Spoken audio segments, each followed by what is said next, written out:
That's right. We are live. Twitch.tv/Conspiracy Horseman Unbannable.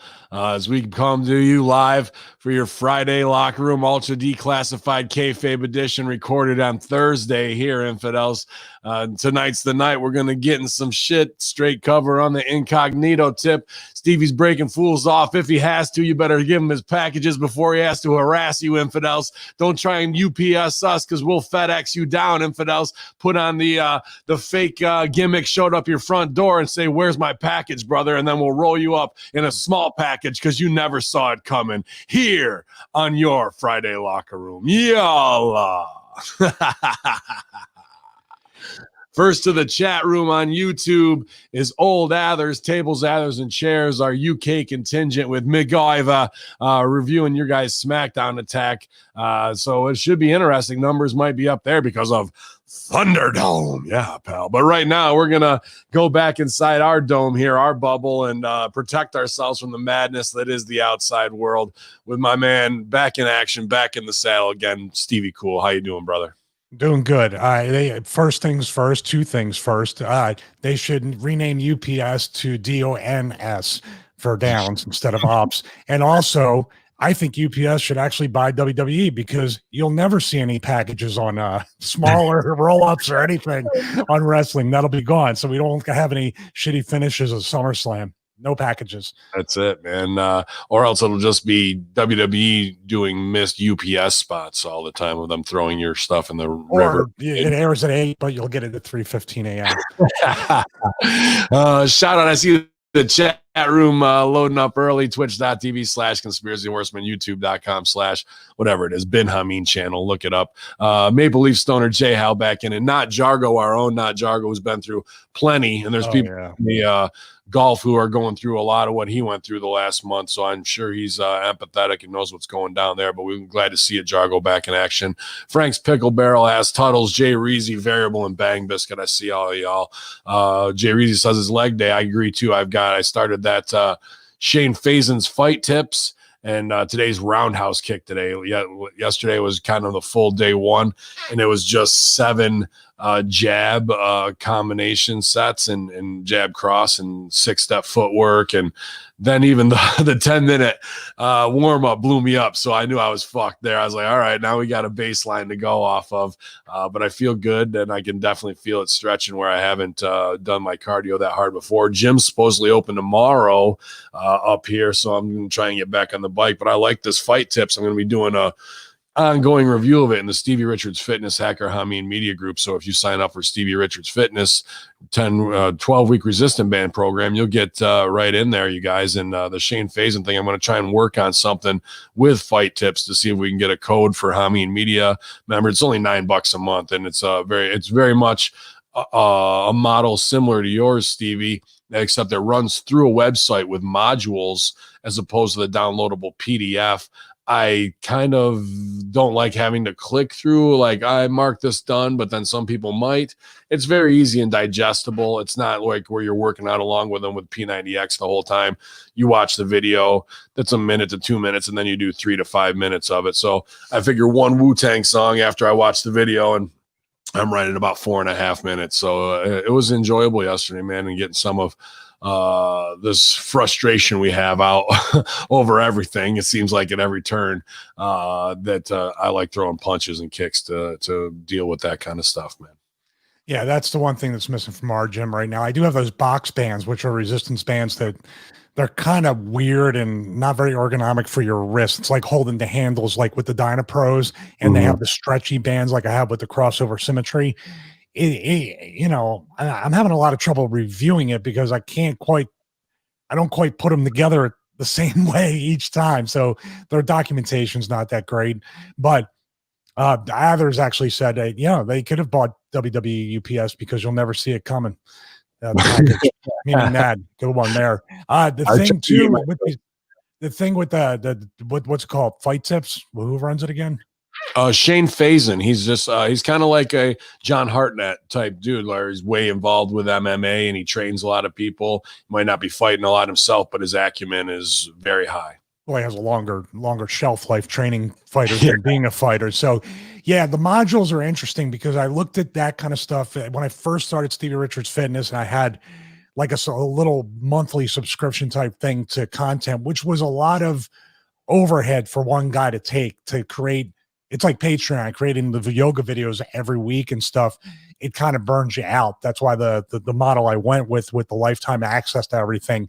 You create the stuff once, and then I'm still selling 12-week programs 4 or 5 years later. So it's, you know what I mean? For me, of course, this fight guy's not doing 4 or 5 podcasts a week and creating 3 other videos. So the modules there are really good.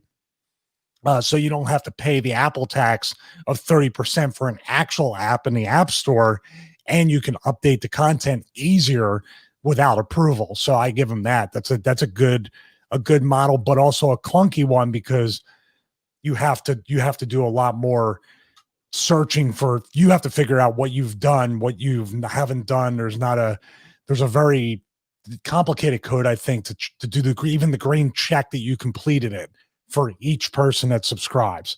Much less the subscription model. You got to pay a third-party service to get. He put a lot into just making that happen. So I'm sure they'll tighten it up. But that's probably the technology that's limited to make it clunky for you. You know what I mean? Yeah, absolutely is. Make it as simple as you can and functional. I with the punching stuff, I was even thinking while you're saying that, man, like obviously my printers are down, but the handles are the issue because I want to use the resistance band for resistance jabs too, but it just hits the back of your hand. What can I make gauntlet wise with the notch on the end of it that fits over your hand like a boxing glove? And print that out, and would that be more comfortable? Is what the best thing you can use for shadow boxing or this type of boxing is those egg weights. Little hand weights, but they're not like a cylinder with power blocks. They have a shake to them. So egg weights would probably be the only other thing. Or if you want to make sure you got to squeeze and have a powerful fist, use like one of those balls you would squeeze, stress balls, and kind of do that. That creates the isometrics. The egg weights are like 3 or 5 pounds, and that will help. The bands honestly give you too much limitation of movement, and the handles just kill you. And if you try the power bands, they're gonna just create too much pressure on your wrist. I was gonna create a free boxing workout to go along with all the programs. It hurt my wrist too much at this time, so I don't have a solution. Well, we'll try and figure one out. You never know what's coming around the corner next. So as if there is a need for it, we'll find a solution. That's what we do, whether it's digital or creative or whatever it needs to be around here, you guys. People shouting out McAfee and everything as well. We got some McAfee news, not John McAfee, Pat. Shout out John though. And they're saying that Stevie Richards leg day is no joke. I got to do roundhouse kicks tonight on this, so we're going to see how bad my crotch hurts tomorrow. Should be pretty interesting. What else going down? The Good Conspiracy Horseman last night, 3-man booth. We missed you. Obviously, they know what was going down, didn't fave them. We also stooged that we're going to be doing some creative stuff with Johnny Swinger's brand, which we're excited to be plugged into that. People loving Master Shoot Theater with Stevie with his shirt off. And then obviously we did. I got to work on my traps more, my delts. Yeah, sure. They said 2 hours and 18 minutes. Vince is going to lose his mind. He wasn't even on the show. So we had a good time, man, with hair meatballs and everything else over there. So if you're not a Russo's brand subscriber, the hell's wrong with you? Get over onto that. And then that back up to that is the patreon.com/RussoTWC for Master Shoot Theater. Having a good time with all that stuff during the middle of the week, you guys. What else going down, man? Early morning trying to get things kicked off. I saw, obviously a big storm that's happening, but we talked a little bit about this last night. Is this the beginning of the Civil War that we've been predicting before 9/9? We had Proud Boys versus Antifa out west, and then in Wisconsin we had BLM versus militia and somebody taking somebody else's life with a pistol while he's being attacked. Another guy shooting with an AR-15 took one son of a bitch's arm right off pretty much with it because they think this shit is some world star get your shit in, and they don't realize they think it's a fucking video game they've been playing when you don't run at an AR-15 from 30 yards away. Well, they made sure to say it was an AR-15. They're replanting the seeds again. Right. Yeah. No, you're definitely on that one with the hot button. That's why we need to ban it. Well, how about don't charge down a guy thinking you're fucking over and be a peaceful protester instead of trying to create chaos so you don't have to get your fucking tits lit. That's another option. There's two things that happened that I saw. Louder Crowder is back monetized on YouTube for now, but he's giving away way too many facts that are going to get him demonetized and banned again. The one thing CNN, whoever's doing the lower thirds, put the word about the guard or the 8 p.m. curfew was instituted because of violent protests. They took it right off. 10 seconds later, come back and took the word violent out.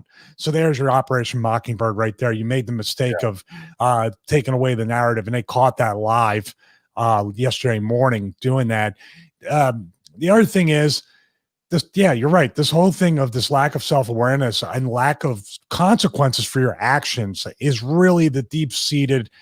I go back to the social media and the internet world where people can say whatever they want, and we all get it on social media, all of us. You know, they'll say something to you. You can put out the most positive stuff as I do, and I will get a message like saying, thanking everybody for using the code Stevie5 for the things, for the affiliate stuff that drive and us to reinvest in our company. Same thing with the stuff you do. And I got taking a lot of time for 2 to 3 paragraphs to talk about like how I am not in shape and I'm not this and that. I should fucking kill myself, all these things and that. There's just a disconnect that you will never say these things to anybody's face. Now, I'm not talking about us. That would be an even bigger mistake, in my opinion, not trying to sound like a tough guy, but you would not say these things or try to bury that kind of stuff. And that's the reason why my wife posted, but I didn't post the thing about, Sadie, because I'm like, what? No offense to anybody. You just don't deserve sometimes to know anybody's personal business. Here it's different, but you know what I mean? And It gives people the chance to make a shitty remark and try to make you feel worse than you already feel in the situation. The analogy is that, of course, this guy ran up on a guy with an AR-15 because he did it in Call of Duty and he was able to respawn and not lose an actual arm for real or get shot in the fucking head. 100%. And people get mad when you say play stupid games, win stupid prizes. Like that's supposedly now a racist remark because it refers to somebody like this doing something absolutely stupid. Like no less stupid than the guy who slides the rail, opens it up to check the chamber and says, did I bend it? Yeah, did I broke my gun? And looking at the fucking, like, what happened here? Like, dude, are you kidding me? I mean, I spent hundreds of dollars to take a gun safety course before I even laid my hand on our Glock 19. I said, we are going to go and pay for personal instruction before we even touch this gun. And then when we go back, we're going to squeeze everybody for every bit of knowledge on every gun or, shotgun that we own.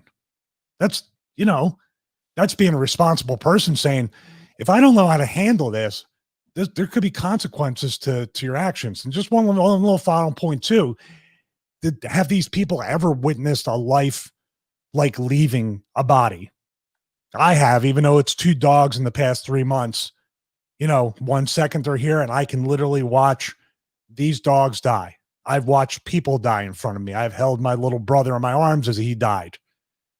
No saying, you don't have to say thoughts and prayers. I'm just saying that's the kind of stuff that I don't know if the youth has really, unless you're in this situation where it hits you like a fucking, fight tip.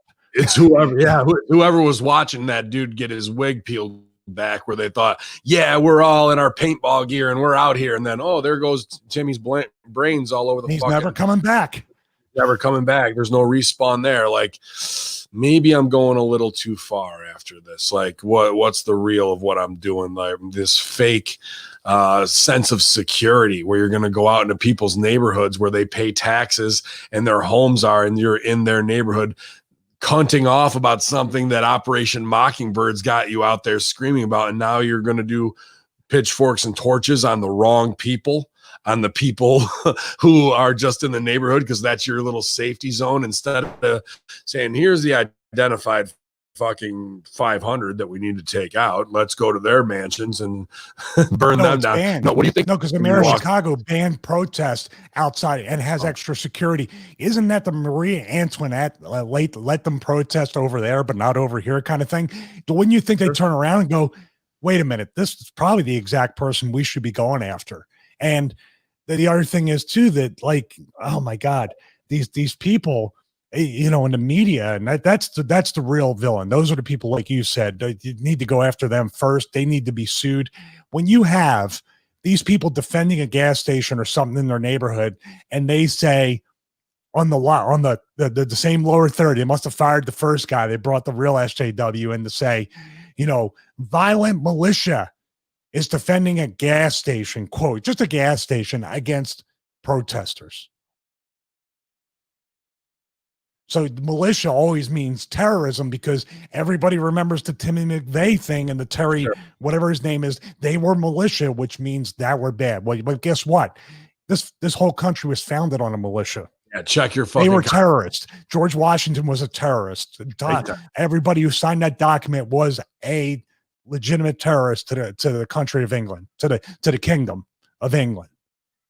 God, I'm sorry, I'm going off on a tangent again. Not at all, man. And that's where they paint it that way, as it's a militia. You sure it's not? If I went and called my buddies, the posse, to roll up, everybody's strapped. They're like, we're not out drilling, but if you got a brick and mortar business and you're going to protect it, then what do you think is going to happen to these teenagers who want to just go and do their retribution angle out in the streets, thinking they can get out, and then the next day it's fine, we're back online laughing about it, talking about it. I learned how to throw a punch I punched a Nazi, a Wisconsin Nazi. I'm so over you fucking little soy boy pussies. Like, not to say I'm glad somebody's dying, but back to the original point we made last night. You know, I think of the history books of what we learned, and I'm sure there's 1,000 times more stories than what's painted in the history books of 1776 era, 1774 in Boston, when, you know, the gangs are rolling up and they've had enough, and it's Washington's boys, and, you know, and then they open up on them in the streets with the blunderbuster and muskets, bro. And that's what starts that shit off. Is this through man's primitive bullshit? We refuse to learn from our past, and we repeat it every 60 years in a even shorter time, in a more retarded way every time. It was this past weekend, the new Civil War kickoff with these two skirmishes that we've seen. Are we officially in it now? People think of Civil War, they think of the muskets, and they think of people just lining up to get to, you know, it's not going to be like that this time. Now the thing is that you know, obviously it's politicized on both sides. And I'm still convinced that Trump isn't doing anything, because the less he does, or the less he puts the National Guard and the more violence, he's going to turn voters, because every single one of them are Democratic cities or Democratic states. Do you think Wisconsin now, but speaking as a conspiracy horseman, we don't even think the elections are real, they'll work anyway. But if everything's to be believed in a storyline, who's going to vote Democrat when the Democratic guy, and they just exposed that he refused the mayor of Kenosha, I think that's how you pronounce it. Mm-hmm. They basically, I did buy a blue chair to accent my eyes, by the way. Blue tends to be my favorite color. Comment in the chat room. I don't know if you know, that's, you know, that history is about to be repeated. You know, if we had a statue to BWO, they'd probably knock that one down too. But talking about, the mayor requested multiple times to do that, and the governor said no to the National Guard. Now, this is a great political move for the Republicans, or Trump directly, because he keeps on. It's like, dude, you know, somebody's not going to take your help. We've done it before too. Like you publicly offer to help and they don't take it and they keep going down that. And you're like, okay, fine. I'll just step back. All right. Here's the analogy. It'll bring it back around the wrestling, which doesn't matter at all. Mm-hmm. June 10th, June 11th, whenever we had that call with Jacob Ullman and Fox. Mm-hmm. And we laid it out, or Russo laid it out for him for 20 minutes. And he said, so what are you trying to tell me? What are you trying to ask for? And we knew we already knew, and we called it all along, that we'll be up on the hill watching the Fox City burn. Mm-hmm. And that's what Trump is doing with these. Yeah, I know you're going to say no, but that's why I'm doubling down to offer you help. Yeah. And this time, I don't even know if I will vote, because I'll be feeling like I'm fooling myself in this shit, because like I know how fucked and corrupt it is going into it. Like it's a total theatrical gimmick. So, dude, and here's the thing too with that people think, like, we think it's the conspiracy side of it is going to be so sexy and so out there of the nine, not the Rothschilds and the Rockefellers, the people above them that really run the show that you'd never see. That's what we hope it kind of is, really dark and really this and that.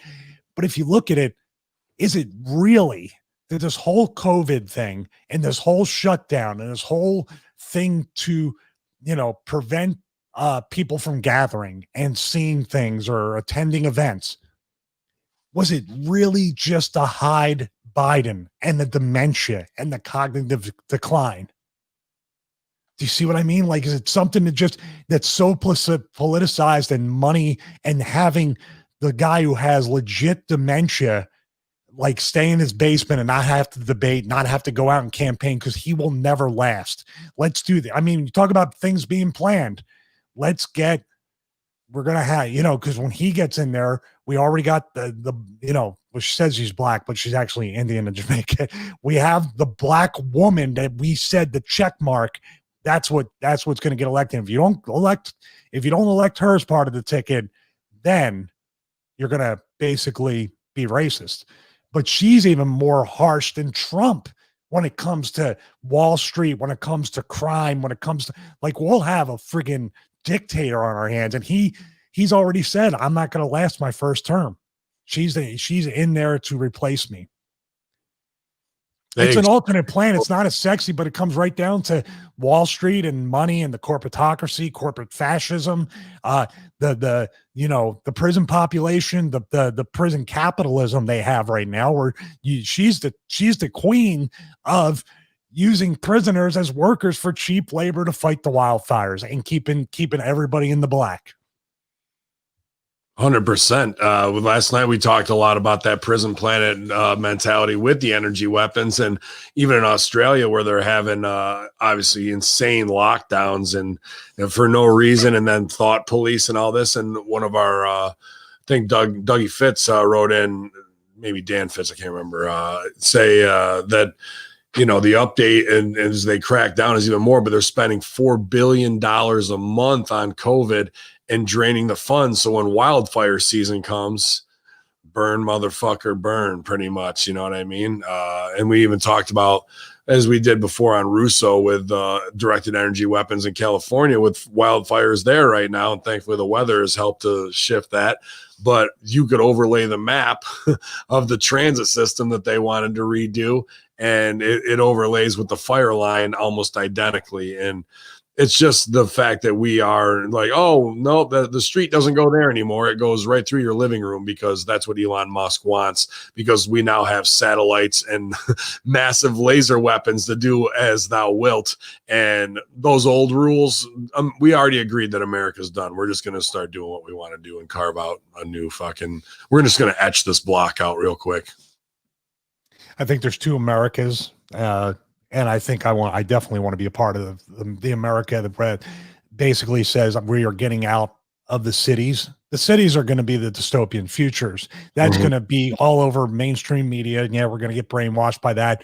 But dude, I'm telling you right now, when we drive up to the Georgia mountains, it is a whole different world. Just like when you go to certain parts, even within your area of people, you know if it's coming, you know what to do. But it's not going to. Like what they saw in Kenosha was probably 1/100th as bad as it would have been for them if they really roll. They're dumb, but they're not crazy to roll up on, a mountain town of people that are just like, especially in the Appalachians, Appalachian. I'll have to pronounce it right if I want to live there. If you're gonna go into there and try to be like that, they're already suspect of anybody that's just from the Atlanta area, but if they see Black Lives Matter or Antifa roll up, they're not going to, even cops, they're not going to, dude. No, it's not going to work. Cops take 40 minutes to come to the people that really need the help up there. 40 minutes, what damage they'll be done. Shit's over in 2 minutes. They'll be done, loaded up in the pickup truck, drove right back down to Canton or somewhere like that and dropped off at the hospital and see you later. Pretty much, man. Or else the hole's already dug out in the woods. You'll legitimately never see them again.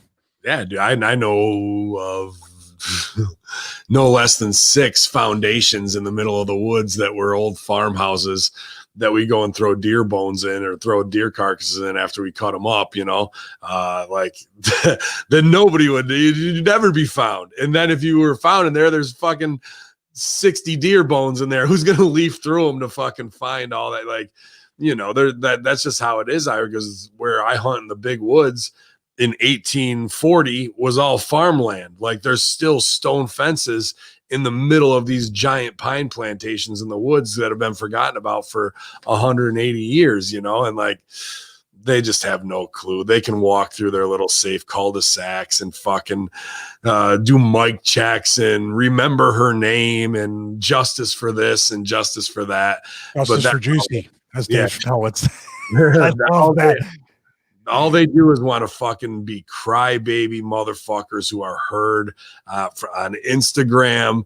They think they have no plan of rewriting anything in a justice way. All they have is the next plan of what is it when when you're a hire for race, what's it called? Fucking a crisis actor?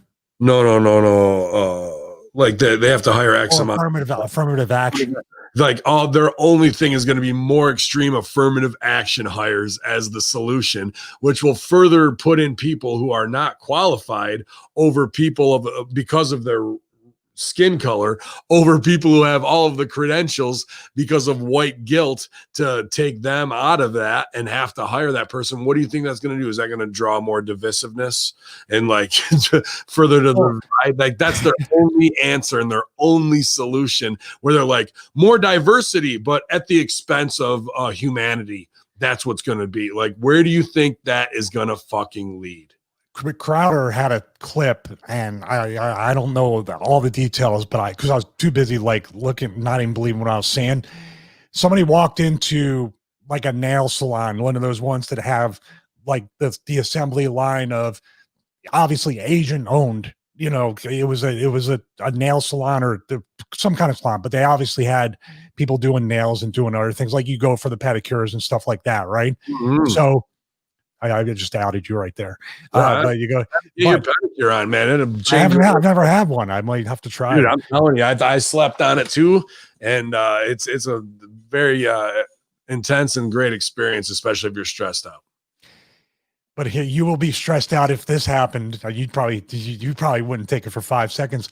Somebody came into the salon store, or whatever it was, and was yelling at the people that this was not a black-owned business. There's Asians like for miles. Obviously, you can tell. And the name of it was like something tea, or just it was like your classic. I don't want to do that though. Now that's a funny spot. I mean, I know you're doing it. I thought it was a parody. Why don't you have any black owners in here? Oh, what you want? You want pedicure, manicure, wax? They were talking about white privilege to an Asian-owned salon. Like, they don't even know what the words mean anymore, dude. If it isn't a parody. My wife and I have talked about this because where we live, it's pretty much, a small rural white city with maybe 4% black, 1% Asian, like it's pretty much Irish, Polish, and mutts, you know what I mean? Around here, Italians, a lot of Italians. But dude, they have, so now we have two sushi restaurants because that finally caught fire after a decade in upstate New York. And then they have maybe 3 nail salons, all Asian, bro. As soon as you go in there, no Asians ever here in our lives before, only when the military base was active back in the day. So, and they're on a complete rotation, when we go to the sushi restaurants, every 3 months, new wait staff. So what happens, doll? You're telling me, dude, they are human trafficking for all of these through there. But you come in to cunt off about not being a black-owned business. Meanwhile, they got taken and put in from Vietnam, probably shipped to Belgium in a cargo container, made it across the fucking ocean in that cargo container. We're taken off that in the middle of the night, shipped through New York City on a fucking Grey Goose to get them up to upstate New York, where they're told that they're now going to do this, that, and the other, and they all live in shitty apartment where whoever's doing this bought 6 apartments, and now 16 of them live in 6 apartments, and they come out, you see them walk to the fucking strip mall every day. They don't have cars and vehicles. They're dressed pretty well. They like hip-hop style, modern American style. Might be better off than living in the grass hut in fucking Vietnam, sure, but as the white privilege Americanized generation 5, where you fucking, you come in, to say this is how it is here. They don't, like, you have no idea. I want the person who bitches about that to go back to Vietnam and start that journey that I just explained. And if you get back to the fucking nail salon in one piece, then you can cunt off if that's really what you want to fucking keep talking about, that kind of stuff. But the disconnect is a much bigger epidemic. I mean, they want to fight slavery. There's legitimate slavery going on right in front of your eyes in most of those places that you're seeing. I asked, hey, can I go in the back and see what the back had? They'll never let you. You'll never get back there. You don't know what's going on. They could be living in the back of the restaurant for all we know. They right through it. And who knows? I haven't heard anything locally about sex trafficking, but there's an Indian casino right down the fucking road. And I know they got call girls, and chances are it's not chicks off the reservation or your local trailer park fucking Mick whatever. Like, so where's it coming from? Who's on the 16th floor? Where are these connected? Like, but people watch MSNBC, and these fucking Karens and their daughters just got to run that cocksucker. They can't shut it up. Not for a minute. They got to be heard. And they just need a fucking $5 Molly Wop right in the fucking mouth. Instead of getting fucking collagen injections out of your fat ass injected to your lip, come see me once a week. I'll put it right on your fucking, we'll add it to the services at the nail salon. Quick backhand and your lips will be plump and luscious. I want to make one final comparison. Here's homework for everybody. LeBron James came out, and obviously it's full on, like, for the protests, all this stuff, everything. But the minute you say anything about his true meal ticket, the Chinese or China and the slave shops and all the stuff connected to what we're talking about here, same thing. He was like, we need to be careful what we say about China. Like, that's all you need to know, about a guy. I mean, I'm to the point that I'm a huge football fan, dude. I said it on the Horseman before. I'm a huge sports fan, and especially football, but I don't think I'm going to watch. I like the news and the transactions and things that are happening. The storylines there are more interesting, but I don't want it. I just want to watch a football game. And people have gotten mad at me for saying that. I just want to watch a football game. I just want to even watch. That's why golf is doing better than anything. The most boring sport, no offense, the most boring sport to watch, because they are not politicizing the presentation that you're watching. Its ratings are doing great. And the NBA is just keeps going down. Yeah. It's the worst. It really tells you what you need to know. You have to really play golf to enjoy it, to watch it. No, but people want to watch it because they just want to watch golf. I'm talking about viewers. There's no kneel down. There's no fucking big hit you over the head politically, even though the COVID stuff's in there now. But NBA's done. They put over the SJW shit of what they wanted to do and push it. Like I said, we said this back in June. What are they going to do? They're going to give you back 20% of your bread and circuses. You're going to go, oh, thankful normalcy's here. You're going to get back into it, feel a little bit normal, and whoop, you yank that carpet right out from underneath you and put on the agenda even heavier. And then you'll hate the bread and circuses, and you'll hate. And what do we want to do in America? How the fuck dare you? See, you were never better than me. I fucking made you a star because I wanted you on my team in my city in Boston. And now look at you. You're a fucking piece of shit. You want to do all this extra shit. So we feel superior to a great athlete. It all plays into the human psyche, and Soros knows every fucking bit of this from the Nazi eugenics shit that's been figured out for 85 years. And now wrestling. This should give everybody a lot of perspective. Yeah, I put on the when we put this up live, I put the fakest of fake news wrestling. Alex Shelley says he wants to reunite with a former tag team partner in NXT. God. One half of the current Impact Tag Wrestling champs, Alex Shelley, took to his Twitter account last night to extend an offer to past teammate of his to compete in NXT together. In the tweet, he specifies he's technically a free agent and able to compete wherever he'd like. Quote, Kushida, I'm a free agent, bro. Time Splitters challenge to Tyler Breeze and Fandango in WWE NXT. Let's go, Alex Shelley wrote. This is bizarre world for me right here. When would you ever have a worker who's tag champ put over that he's non-contract in the company he's tag champ with, and that he wants to go to developmental to tag with his fucking New Japan mark out former tag champ to get it over? So he's really burning his current partner to say, I want an NXT deal live, while Impact is the label that pays me, even though they're not paying me that great, because I'm stooging off that I'm a fucking free agent. Like, repeat that to me, because that makes no sense. I got it.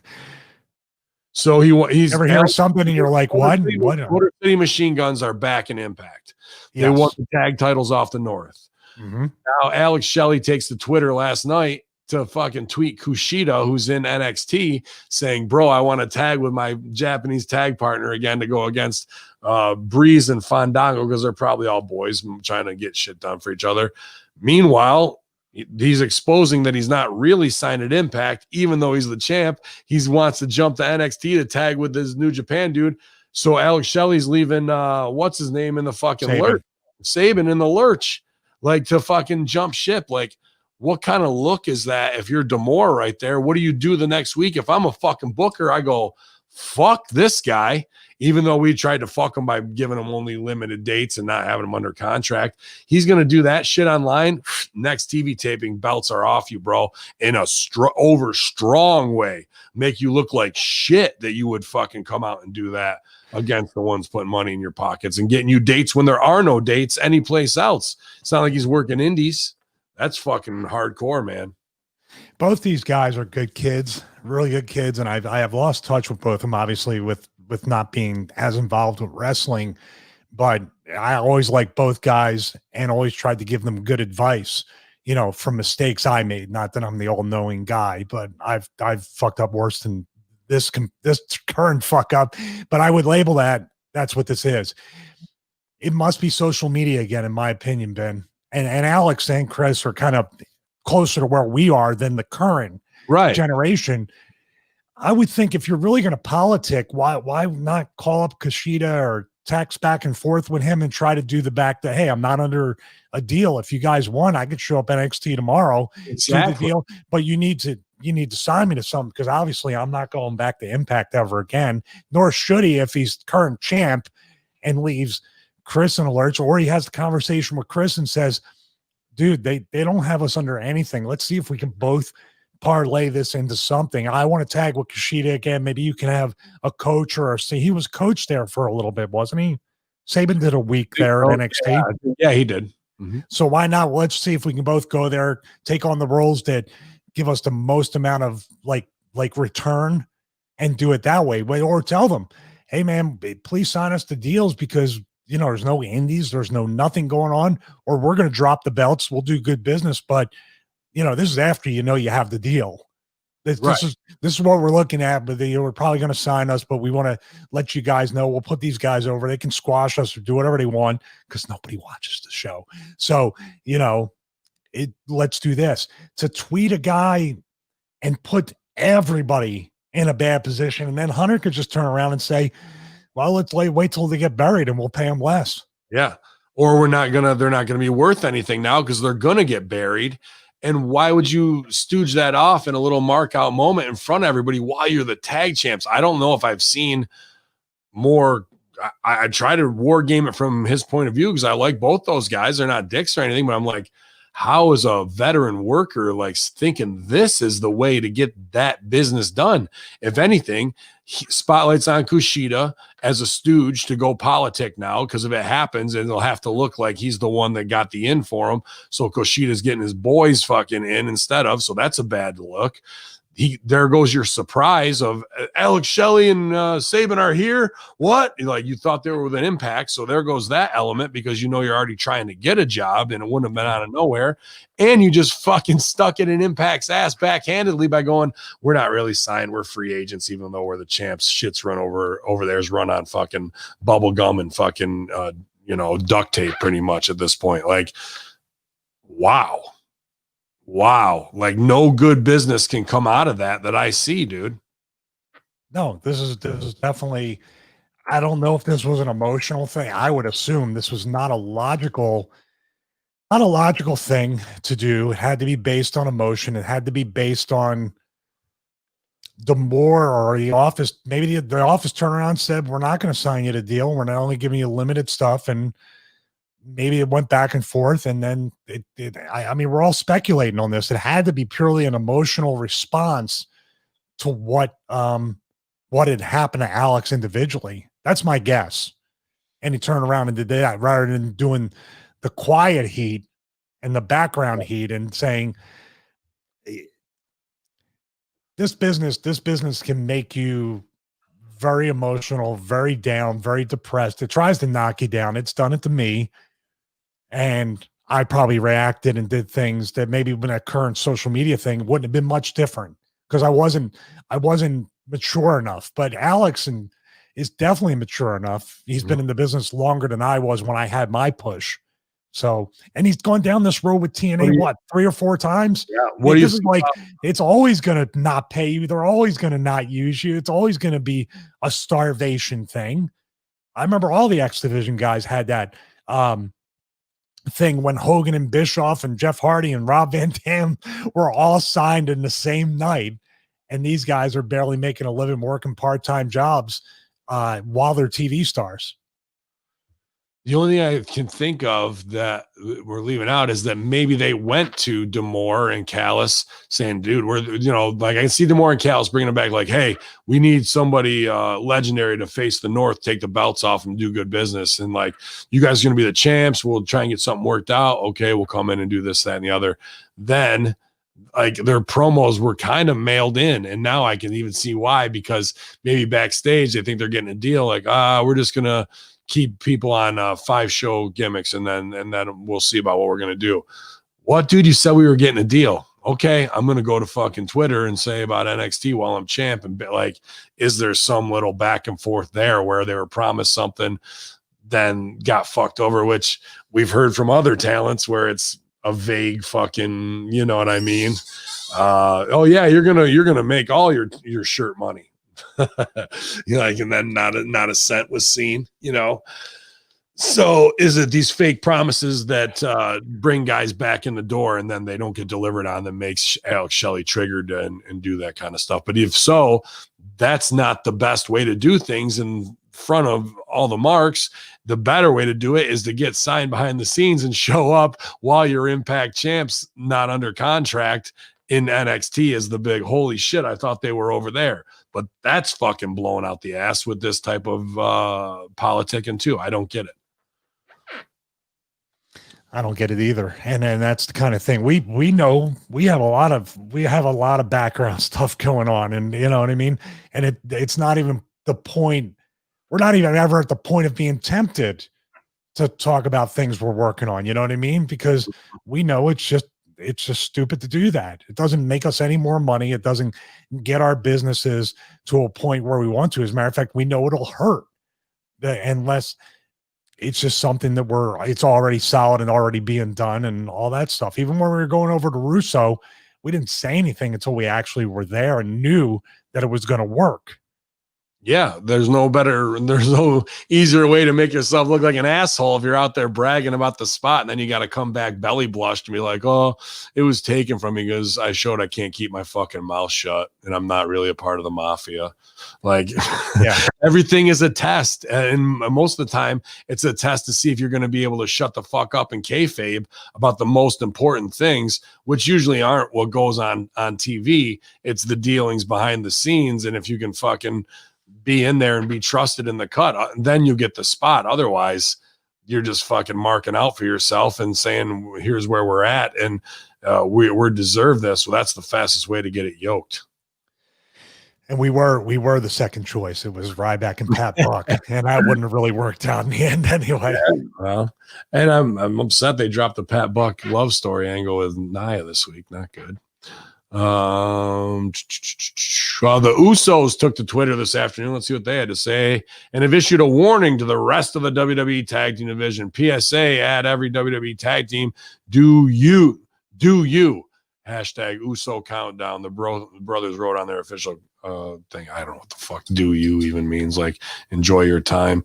Yeah, I guess to every tag team in WWE. Put him in with me and Congo Kong, and we'll fucking end him in 4 minutes. you get 2 drop kicks on me. I feed back, tag Kong. He comes in, double clotheslines you both, tags you back out, double headbutt, heat on you, fucking camel clutch. Your buddy comes in, Kong fucking takes him out, and we tap, and that's the go home. So, I don't even know. Are they still out because of what happened legally with them, or one had an injury, and then the other, and on top of the legal, I think it was Jay, right? Not sure. Whoever the last DUI that was public, right? I guess, man. Like, sure, these guys are second, third generation. You want to talk about the mafia? What is it? What was the clique that their dad was in with Taker and all them? No, I don't remember. Voodoo Kin Mafia. No, that was the fucking that was the TNA. Yeah, TNA Bone fucking Brigade or whatever it was. I don't fucking remember. With Taker and all those guys backstage, fucking Henry Godwins and all them, they had their own clique. But so these guys. I wasn't in it, so I don't know what the fuck it is. So, they might seem protected on that level, but dude, they're already a liability X amount of times, right? How many times are these guys gonna get an opportunity to strike out the Bone Brigade? It's interesting. It's interesting because you would think they would be the other 2 guys in the Shield when Reigns coming back, but it's going to be Authors of Pain. That's the rumor, and that's an interesting thing right there, because it would make more sense to be with them because it's family. And they have a gimmick along the lines of that, unless they don't think they're big enough to be in that Shield. But the other 2 aren't that big either. Nobody's as big as Roman Reigns right now, so you're not gonna find too many people as big as him. No, except for maybe Dominic's forehead. Maybe the kid from MLW. Yeah. BSK backstage crew. I think Bones Brigade 1980s skate Let's team. start the Bone Brigade. Well, that was Tony Hawk's fucking skate crew back in Power Pearl, back in 1989. I'm sure that's exactly why they didn't pick that name, because they look like a bunch of skateboarders. Darby Allin could make it work, right? Oh god. Backstage news on Cody being off AEW TV.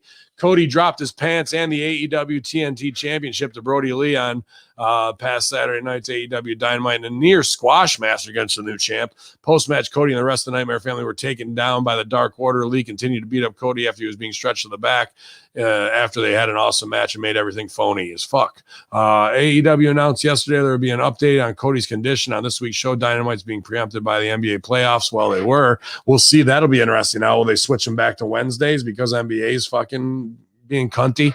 We'll find out. The report also noted that Star's Heels series is going into production in Georgia, and Stephen Amell has asked Cody to be involved with the show. The timing of Cody doing the side project looks to match up while he'll be off AEW for a bit.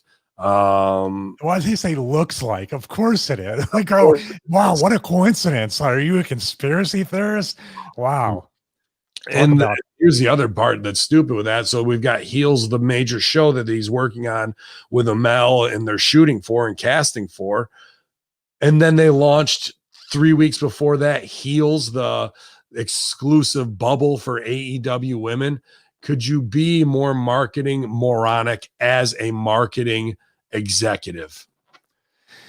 Not to mention, if you have a casual fan that's going to tune into the show, that's an insider wrestling term. A normal person, a really normal person, is going to look at that and think that it has to do with women's shoes. Much like AEW Heels is a, kind of like a, double meaning with the women's shoes. So if that's going to be the final name for the show on Stars, that's not really the best name you can come up with, in my opinion. So I guess that hurts my audition on Saturday. Have you picked out a monologue? Are you working on monologues? No, I'm just a meat puppet taking bumps. I can't act. They don't want an act. They want an actor. I think you should work on a monologue and be like, just go in and be like, hi, my name is Michael Manna. I'm 117 years old, and I am here to do a piece from Glengarry Glen Ross. I hope you enjoy it. Thank you. It doesn't help to say I flew in Epstein's plane. That's the end. I might as well say. Oh, man. And then go right into it. Go to lunch. Will you go to lunch? Go to lunch. And then just see what the fuck. Like, all right, will you take a clothesline? I was looking for more of, a vocal role. And then see what they got. Do a comedy act. Hey, I'd like to do a couple oppressions for you. Good stuff. Backstage news on why Vince McMahon making late changes to this week's Raw. Monday night's Raw had the rare honor of not being only the post show to SummerSlam, but also the go home show for Sunday's pay-per. It's not the go home show. The task of moving on from one pay-per-view to building up new angles in one show forced WWE to change the script of last night's Raw. Vince McMahon made numerous changes yesterday morning and throughout Monday. According to the latest Wrestling Observer Radio, Vince arrived to Raw just around 7 p.m. Eastern time to make a few more minor adjustments an hour before the show starts. Perfect. The final scripting of the show reportedly went out after 9 p.m. Eastern time, so Raw was an hour into the show before an official script was completed. Wow. While a lot was changed at the last minute, the Raw Underground segments were taped in the afternoon, so they weren't. WWE had previously built up Dolph Ziggler versus Ivar for this week, but it was just canceled. No reason was reported. Instead, Bobby Lashley dominated most of the Raw Underground segments, taking out both Ivar and Ziggler in separate fights. And Meltzer-Seltzer also reported that Payback matches have already been decided and were switched up. Payback is at 7 on Sunday at the WWE Thunderdome in Orlando, Florida. Below is the current card. Bray versus Roman versus Braun for the strap. No holds barred. Bayley and Sasha versus Snacks and Baszler for the tag champs. Cruz versus Lashley for the U.S. title. And Keith Lee versus Randy Orton for the girls field hockey world title. So should be interesting. I don't know. Wow, I have no idea what the hell. Yeah, I heard it too. You were cracking and glitching and bing, bing, bing, bing, bing. It was really, oh man, it was bad. Do I need to go back and read all that then, or no? No, it was fast and cracking. Yeah, actually, you going through all the wrestling reads like that would actually be great if you could speed them up. No, you're basically saying that go home show, a list of matches that nobody's going to fucking care about because it's a week after another pay-per-view, which by the way, I looked on Sling, $44.99. I don't understand why you wouldn't subscribe to the network for $10 a month and pay $45. Like if there's one event that you need to see, to pay almost 5 times more. I don't understand how there is still a pay-per-view model unless when I moved to the Appalachian Mountains, they still buy single pay-per-views.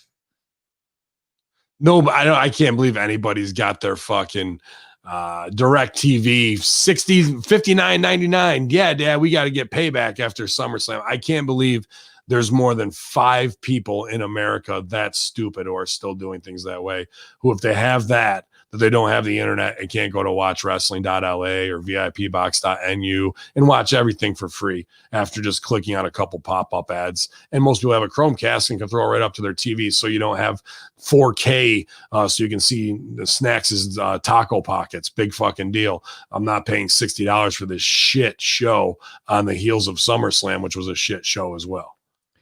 How I just don't understand this pay-per-view model and why pay-per-views in themselves, whether they're every month or even if you just do the big 4, like we have talked about, they may have to go back to, because you have 5 hours of TV between this and that pay-per-view. Yeah. How's somebody can watch 5 hours of TV and want to watch any wrestling after that or get through 5 hours of TV? The only thing I can think of is that they advertise.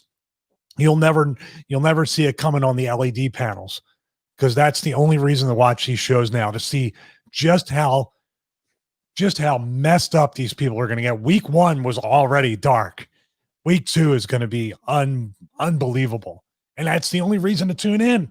And if these LED ones, they start doubling, tripling up backstage employees, people in the office in Stanford and all that stuff, it'll dip back down. Like you said, there's going to be a tick in the ratings just because of your morbid curiosity. And by the end of the week, you'll be like, okay, they're controlling it now. It's not fun anymore. Yeah, it'll be as fake and as phony what the idea was to now we have to have control because we can't be made to look a fool. But they will be this week again. The trolls will get them. And then from there, it'll be a completely phony bullshit thing. I think the bigger news is, fuck Payback or whatever, in the ridiculous matches. Vince is showing up at 7 p.m., 45 minutes before places, and they still don't have the show written. Things are being changed. Things are being scrapped out of nowhere after we've built them, and the madness just continues. Working all week, and it's go time, and you're going to do a play or whatever it is you've been rehearsing, and then all of a sudden we're doing this play instead. All those other lines are fucking forgotten. 2020 strikes again. My wife was driving. I think it was a rock or something, completely smashed the top right of her windshield while she was driving. Well, thank you, 2020. It never stops. Never stops. Oh, man. She's okay, though. Thank God. Good. Yeah, this one had me like, what the fuck? Warner Media executives reportedly extremely happy with Saturday's AEW Dynamite rating. Well, hopefully they'll be happy because I think they'll be back on Wednesdays. But I had talked about this on Impact Attack, where they're putting it over, and I just worried because or I may have been in the Monday locker room. Everybody's like, oh, Hamin's friends with Brody Lee. Yeah, we know each other, and he's very cool to me. But like, I think he's been fucked over because of COVID and not the big, debut he should have gotten Rochester in front of the 2CW and UPW and ESW faithful, and like in our home crazy pocket to support him. Then he gets saddled with the bullshit Dark Order of who now he's got to carry 10 indie scrubs with him instead of being the Bruiser Brody that he should be as a breakout massive star. And then when they put the title on him and he goes over strong on Cody, is on the off Wednesday, moved to Saturday versus NXT and UFC. I'm like, Jesus, can you fuck this guy's spotlight up anymore? And I was really worried that Impact, or excuse me, that AEW number was going to be low because of the move. So I'm glad to see it at 755, only about 100,000, 150,000 below where they were in their regular time slot. But every time it's this guy's chance to truly shine. I thought they'd be around 400,000. So I'm really glad it's above that. I'm not trying to down him because I want as many people to see Brody as they can, because he's a money draw. And if you use him right, he can bring fans to see, because they want to see these guys that WWE fucked off for years instead of getting max value out of them. Well, can you guys do it? When you're saddling with the Dark Order, you're really not getting max value out of them. Not at all. But they still did it, put the strap on him, and he did $750,000. However, TNT execs are over the moon about that in the 18 to 34 demographic of cable, as they came in 5th place. AEW did behind them, and against NXT TakeOver and UFC. The thing I have here is, when would studio execs ever be happy about 750,000 as like a baseline? I don't. I coming from Attitude Era and living through it and thinking that, dude, that what business, if you were in that business, you go, man, you know what's awesome? 750,000. And then somebody goes, that's 1/10 of what we used to do less than 15 years ago. Our business is down 90%. Like, how can they sit there with a straight face and go, fucking nailed it? Yeah. It's all to keep their jobs. And we put up a video by Russo where he talked about the demo thing. And I saw a few comments where there was just an argument. Like, it does matter. Demo does matter. Like, that's the important thing. It's like, all right, I don't understand. Like, Disco puts it best. Like, you're becoming ageist, as you know. We don't care about anybody over 50. There's people over 50 that like to watch TV. There's people over 50 that have money, have a lot of money. And even there's people under 18 that you want to get now, so you have them when they're an 18 to 49 demo. Am I thinking about this completely wrong? I think no, you're not thinking of it wrong. It's just that they're just hooked on these little, because of Khan being, into analytics. Like, that's how they judge it and how they can go back and forth with the network and keep things positive, because if they really knew where they should be versus where they are, hell would rain down and their shit would get pulled. When are they going to do the demographic to make excuses like, say, the NFL or the NBA? Like, their ratings are down, but we have more minorities watching. Like, when's that going to be a demographic? We don't care about. Yeah, we put Black Lives Matter on the basketball court, so we don't care what anybody thinks who doesn't agree with that. When's it going to be? Now it's going to be a liberal demographic. That's all we care about. I think money's green as long as it's not cashless yet. Money's green. Transactions still happen no matter who you are. And isn't the point of business to get people that aren't watching to watch? Not really, like, say, yeah, we're happy with 1 million people every week. Remember that in the beginning? In the beginning of AEW? Yeah, saying 1 million people watch, we're happy.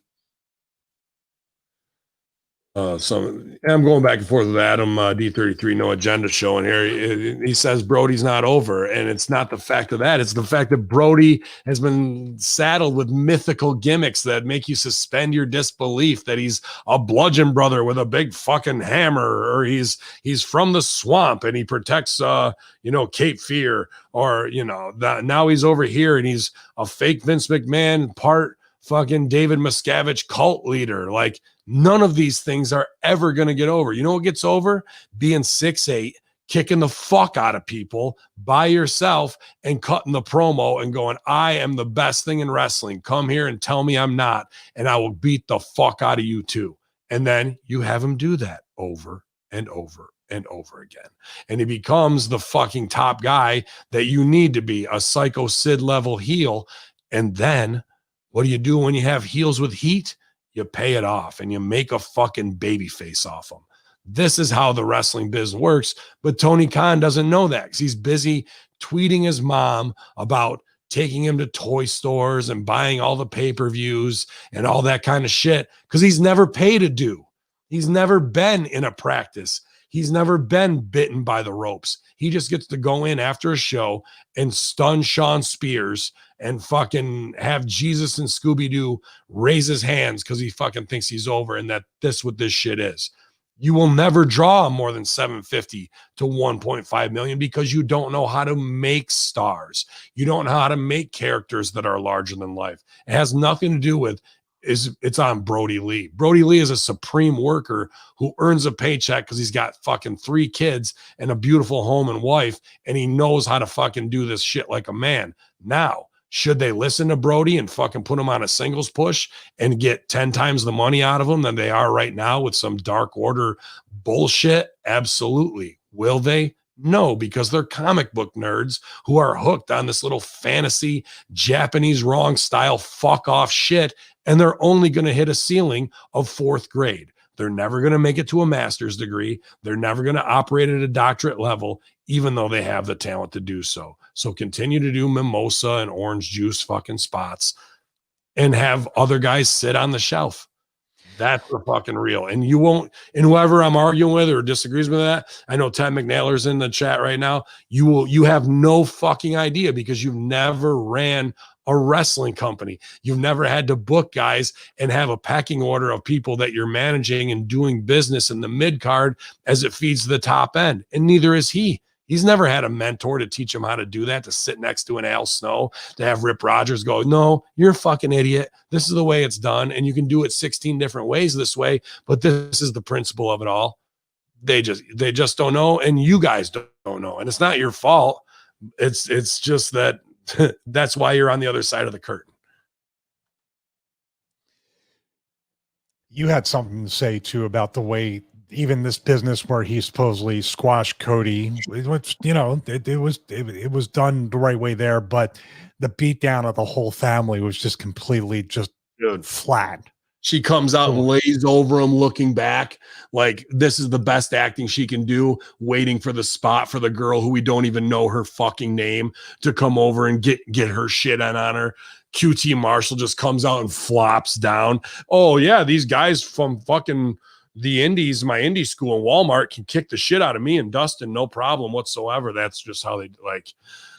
So bad. You do something that's so close to decent and getting a guy over, and then let's just layer a thick fucking pasty layer of wrestling dog shit over the top, and everybody gets to take a bite. Good night, everybody. Thanks for watching. Okay. Yeah, that group doesn't get him over. It actually holds him back. To have him in there and not be a singles guy that's Bruiser Brody who fights anybody and should have fed him some locals and did whatever. The way I would have done it, he destroyed Cody, left Cody at the top of the ramp. Camera follows him back through Gorilla. He fucking beats the shit out of QT, goes back. You still follow him. Dustin comes up to try to fight. He beats him down, hits him over the head, knocks him out. And then the Brandy thing is whatever. I mean, she can, you know, he can look up on the screen and see Brandy, go back. I mean, TNT would probably have to be cleared, but why not throw the big boot at her and let her do it? Put it on her. I think it should have been a complete break here. You had the opportunity. They got 5 out of 10 at tops. He beats Cody strong, kicks the shit out of Arn. The dork order comes down, and they're celebrating, and he fucking kills every one of them too.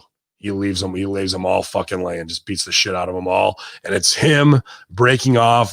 Dork order's done. You make player Uno and Dos back into the Super Smash Brothers because they're doing babyface offense as supposedly top heels.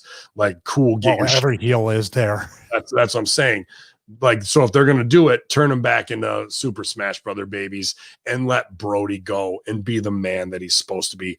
Anything you do gimmick wise to tie it to him is just going to be shit. And they haven't even paid off the Colt Cabana. They can't even call him Colt Cabana. Just I would have called him Anabac and just done Cabana backwards. Just anything along those lines, as above, so below. They can't even get that right, bro. So what hope is there? That Brandy laying on him was oof. And actually, I hear you want to go back even farther. I saw on YouTube yesterday, or not on YouTube, on Facebook yesterday, where she's like, just going to keep pressing on, doing my thing. I don't know if she's on Dark or not.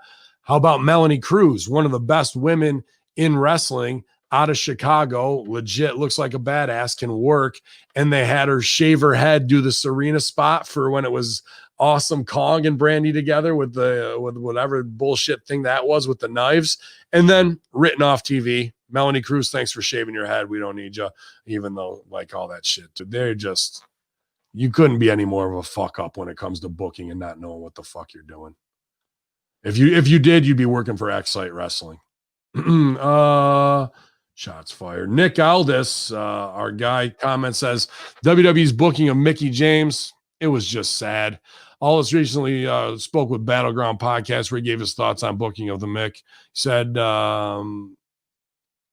sorry. She's currently feuding with both Natalia and Lana, and Aldis gives his opinion on how WWE is handling things with his wife. The NWA World's Heavyweight Champion recently had a public spat on Raw with the executive director, Bruce Pritchard, and he is asked if he thinks that's having an impact on Mickey. He says, "You're not suggesting that the executive director of a publicly traded company with stockholders and huge television rights fees to maintain would be as petty as to devalue one of his own assets just to get revenge or a feud that he himself started, are you? You can't honestly suggest that that would be a real thing.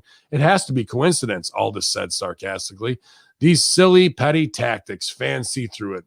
I don't think anybody saw and thought Mickey James is a jabroni. Everyone saw it for what it was. She's an all-time great and doesn't need me to fight her battles. She knows her worth and will make it work, but everyone could smell that stench. It was just sad." Fucking brilliant. Right on it. From a gentleman, someone who handles situations far better than I do, because I'll just say you're a fucking low-life piece of trash and you're not going to big league me. You're the one who's got the problem. Oh, man. Nothing. Yeah, dude. Like, and then she's on Raw and they do some other little bullshit thing to try and save face. Bruce should be fired over that shit, in my opinion. You just fucked a whole comeback for some political little pussy ass thing that you wanted to do between you and Conrad for your podcast. So the whole Raw audience and show gets fucked over. My next call, if I was Nick Aldis, would be to USA Network and be like, "You know who you got working for you?" Okay. When you take a certain position and you're a backstage person in power, you kind of shouldn't. You should take a more neutral approach. Don't you agree? Yes. You shouldn't be going on social media or anything, giving your opinion about any talent. Because what if I don't know? I look at these things like the thing with wrestling where there's nothing but your opinion, your subjective opinion, which your subjective opinion of what's entertaining is completely outdated and never was good to begin with, in my opinion. Mm-hmm. This is a guy's livelihood. This is a guy that you're literally saying, like, I'm in power and you're never going to work here, which is starving not only you, but your wife and your kid. Oh, your wife works here? Nah, she's coming back. So she worked hard and everything. And she has a great country music career that she could do that. But we're going to definitely make her the least amount of value that we can on our show and make her look like an idiot. We can get back to you. So we'll starve your whole family. That's the way I look at you. We're going to starve your family. We're going to make sure we cost you money. Nick comes around and working for Fight TV as a correspondent. He'll come back twice as good. You know what I mean? He doesn't need Bruce Pritchard to make a living. But these are the people, Vince included, or anybody back there that destroys careers. They talk about Russo destroying careers. Look at what's going on right here in public in front of your eyes. I'm telling you what, when I take Bruce's job over there, the first person I'm hiring is him, just not only for the fact that, but as a massive fuck you to all of them, dude. You know, it's just unreal. And that's why you fucking are stressed out and you're not doing cardio and you're a big fat fuck and you're one step away from having a stroke or a heart attack or a combination of both and laying you down, and wrestling's in the lurch, because this is the type of country you fucking waste your time on, and the show is getting rewritten while it's going on. They all got to go. Vote of no confidence.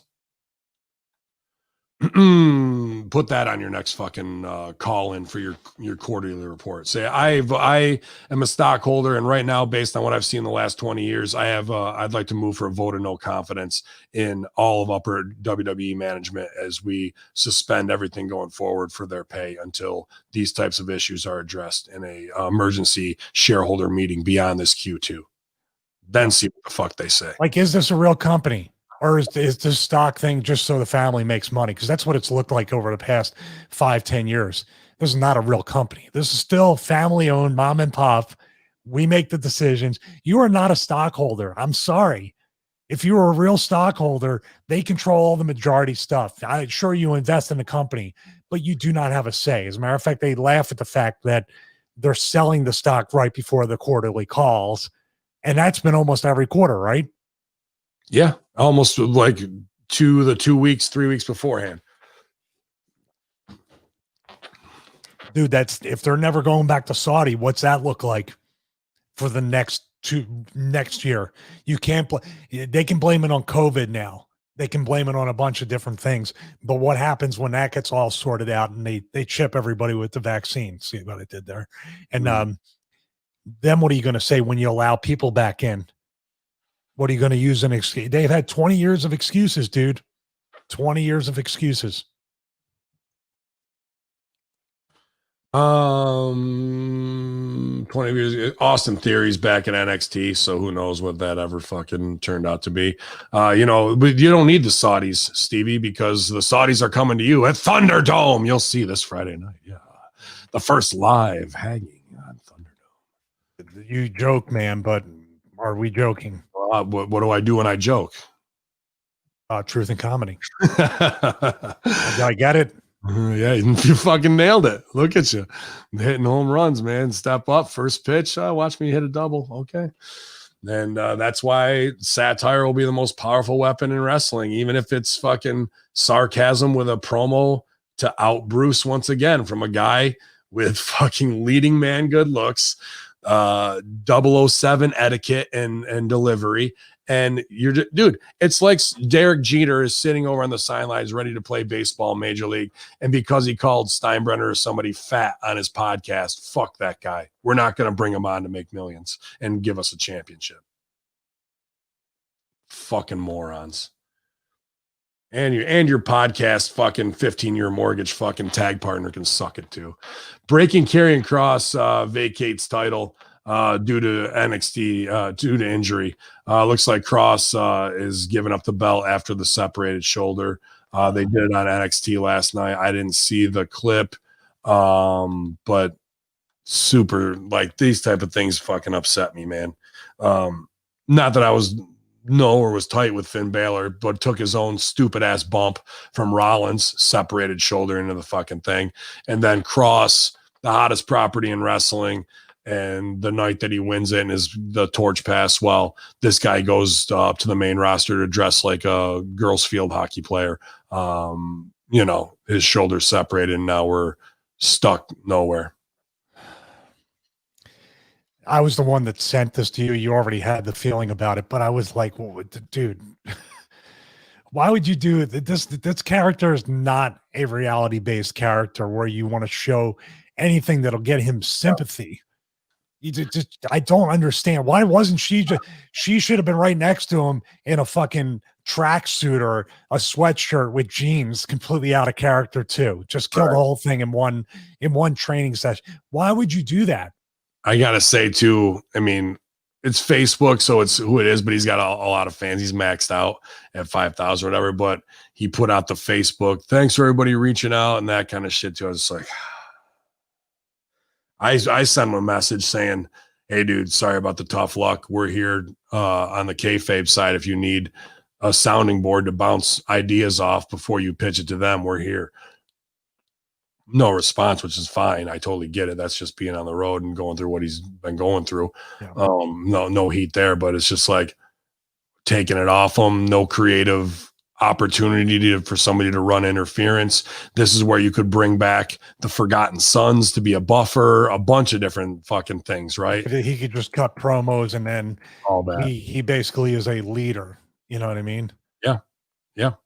And, make it even more hardcore. He's going to do surgery on himself and repair his own shoulder. Like do something where he's cutting into himself and sewing himself up like Rambo or something. Yeah, man. Instead, we get the fucking, this sucks, guys. Thanks for being fans. And we'll be back soon to do phony wrestling. And then you could think I'm tough then instead of just staying tough for 12 weeks. Dude, when my dad, before I was born, parents went camping. Dad's on fucking way to Woodsman's competition. The pop-up camper gets a flat, fucking comes off the jack, cuts the fucking end of his finger off right there. What's he do? Picks it up, throws it in the fucking woods, wraps up his finger. They go to the hospital to sew it, and then they go camping for the fucking rest of the weekend. That's some fucking real man shit. Throw your fucking finger in the woods and carry on. That's the cloth I'm cut from. And that's the cloth Killer Cross is cut from too. But this fucking shit machine with a bunch of morons running it will think that the in-ring with the in-trainer thing where he's lamenting about thanks guys for it is the way to go after we've built all this character up. And even Keith Lee, I'll follow right up with that. Keith Lee comments on, responds to fans about his changing his music and his gear. And, he comes out and says, leave it be and have some patience. Lee told his fan on Twitter, take a deep breath. It's going to be okay. I promise. Let me handle that stuff. Let it be. I'll sort it all out later. Dude, nope. Wrong. You get one chance to make a first impression. And you know what your first impression is? That Vince McMahon went to his granddaughter, to Stephanie and fucking Triple H's field hockey fucking thing, liked the outfits and thought it'd be funny to put your big fat ass in a girl's field hockey outfit and then pull your music. You didn't go to bat for yourself. You didn't use Triple H and Sean to go, dude, we've been getting this guy over with this. This is how he's over. Instead, you come out and do a college professor fucking news weatherman style promo that is meaningless while you're wearing a pink skort. And then you're going to come to the fans and be like, nah, don't worry, guys. I'll handle this. In 3 to 4 weeks, they'll have my music back how it should. And like, you've already failed. You're already broken. You're already in the system. You're already in the bubble. And there is no way out. The first impression of us is that you will dance to whatever a clueless 75-year-old man says the song is. Everything you built up as credibility in a Black Lives Matter shows that you will bow before an old white man. You will not stick up for your own business. Let me handle it. Whoa, let you handle it just like you handled it for your debut. Instead of saying, no, I'm not going out there and now I'm not wearing that, dude. Brock Lesnar put you over in the Royal Rumble.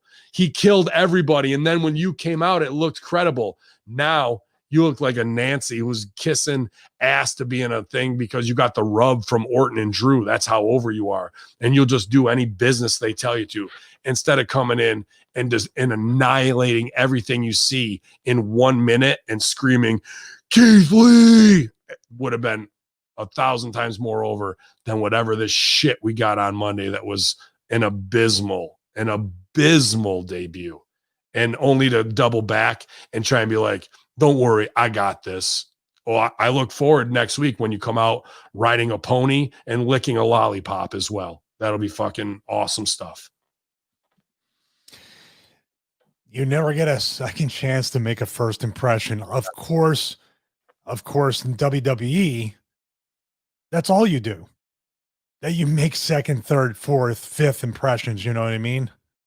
It's crazy, isn't it? I said this before on Russo Brand.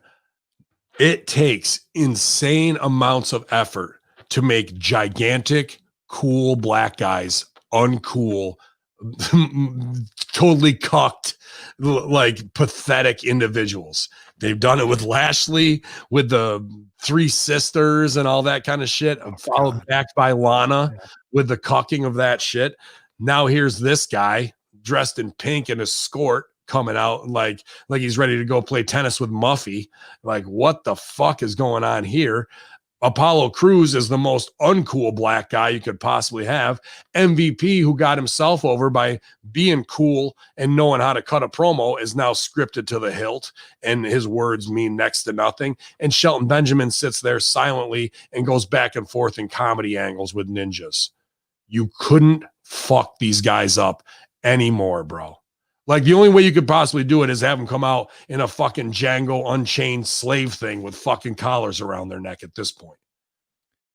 And every one of them is held accountable because they have more power now than they've ever had. All they have to do is go, you want me to come out in a skort in a pink top after I've been doing all this? That sounds kind of racist to me, man. You know, I'm going to that trigger word will just, they should back up. I don't know if they would. Fucking be like, dude, that's kind of like we got a black thing going on right now, and that's kind of against what I'm doing is black empowerment. Vince gonna go, I don't give a shit about your black empowerment. I'd be like, oh well, that's cool because I just have you recorded on the secret record app of you saying that. So now where do you want to go? Do you want to let me do my thing, or you want to take me off TV? Because I'll sit over there for another 2 weeks, but I got you on tape. So you can decide what you want to do. I know the show's not written. I just watch you do the rewrites on my segment. So let me rewrite it and get over. But instead, they're dancing like it's the fucking plantation and Massa's got their fucking whole dinner on lock, bro. It's unbelievable to me that this is happening. I don't know what to do. Yeah, with talent in general, there's never been a more apt time for them to take control, for them to turn around. And I mean, I'm not even talking about start a union, but just say, we're not going out there right now. It's like, what are you going to do? You're just going to bring they would, but then again, there would bring a lot of, and you just gave $18.5 million to a super PAC so you can run as an essential. There's a whole lot of things where eyes will be on that. And remember, before sports even came back, all there was on TV was WWE. Imagine if you brought all these things to light. What are you going to do? It'll do it. Vince would do it and Bruce would do it. If MVP spoke out or Keith Lee spoke out, they would be punished. But I doubled down every time they punished me to expose them. Like, this is what they're doing to me. I told them to do this, but they turn around and do it. Then they double punish you. Then they make you right now, Keith Lee or anybody else, you're going to be a millionaire instantly. Because now you have the biggest, you have the biggest discrimination lawsuit pretty much in the country going on right now. And the only thing on TV and every week. And when they take you off, that's the one time I would be like, I'm on social media all the time. I'm live streaming. I'm answering questions. I'm bringing attention to this. I don't know. What would you do? Would you do something similar to that, dude? I think it's as simple as you even got a Mark Henry there that night too. It's as simple as, like, let's show behind the scenes that Vince wanted you to wear this skirt and this pink top because you're a big fat fuck. No, dude, I'm not doing that. Yeah, you are. You want to, dude, we're going out here as black men right now. And this is a time where things need to be on the up and up. You're not going to feminize me just based on what you think looks good for a wrestling costume and your creator wrestlers came up with in the back. This is what it's about. My debut is this, being put over by Mark Henry. Mark Henry was there to do what? A goddamn officiate on that. The time was for Mark Henry to make and say, this is the new world's strongest man. This is the motherfucker I choose. He's a strong black man, articulate, and has something to say, especially in this world where my brother, R-Truth, I understand you got to do what you got to do, but now this is a different time. And you don't want to call it, we don't have to be called nation of domination. We just need to be called men and respected and treated like men, not this shit. And then hold up the skirt. This old clueless white motherfucker wanted this guy to wear a skirt out here. This is a man, right? And like, dude, now we've got stakes. And instead, it's just go along to get along. It's my debut on the main roster. Well, what the fuck's that mean? You're not going on the road. You're not going to UK. You're not going to Saudi. You're not going to Australia. You're not going coast to coast to make all your money. So now you're just dancing to fucking stay in Florida and be happy with the spot instead of being like, I worked my ass off for this for years. This is the time right now. And we're just going to go along to get along. Very little respect. Yeah, and this is the thing too, that like everybody from an NXT that comes up there gets their nuts cut off like this. Why are you testing people that have been in your system for years? Why are you doing that? Racism, an underlying North Carolina racism that's been with him since he was 8 years old. Yeah, and you got Mark Henry backing down from Lashley. One of the comments said, well, why are you even having these guys fighting each other? Why are you having them arguing? Why are you making a Bellator fighter like sell for a stomp on his foot when that is basically MMA? You're always trying to step on their feet to try to take them down. And that is, you just doubly made him stupid. And then the babyface, like going back to the Apollo Crews thing, the babyface cheats. And anybody that's watched one arm wrestling contest knows you go like this, and then it starts from there, right? Like they can't even cover the rules of an actual realistic arm wrestle. And why even have it? What makes you think this is the questions I would ask as a talent? Lashley's not even known for arm wrestling. Well, Apollo's not. Why are we doing this? Besides, it's an old Memphis Bruce idea. Is it anything else? 100%.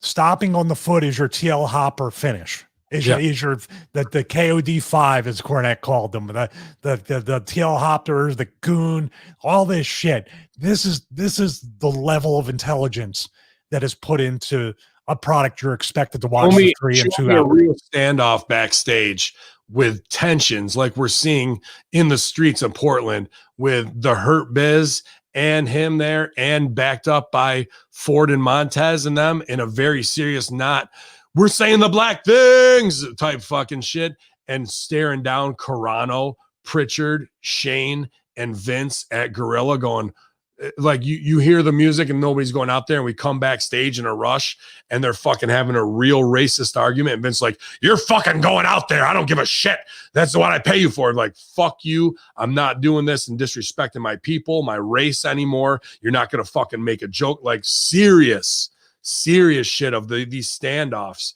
and MVP cutting the promo back and forth. Like, now we got something instead of how can we get Keith Lee into the Randy Orton picture with Drew? Yeah, here's the thing with that too.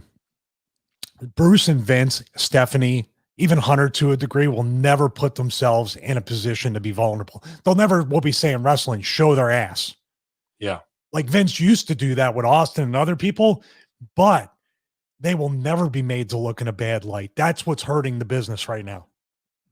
Everybody's afraid to truly throw something in there where they don't know the finish, to where they're not going to be exposed for what they really are. Well, don't be what you really are, number one.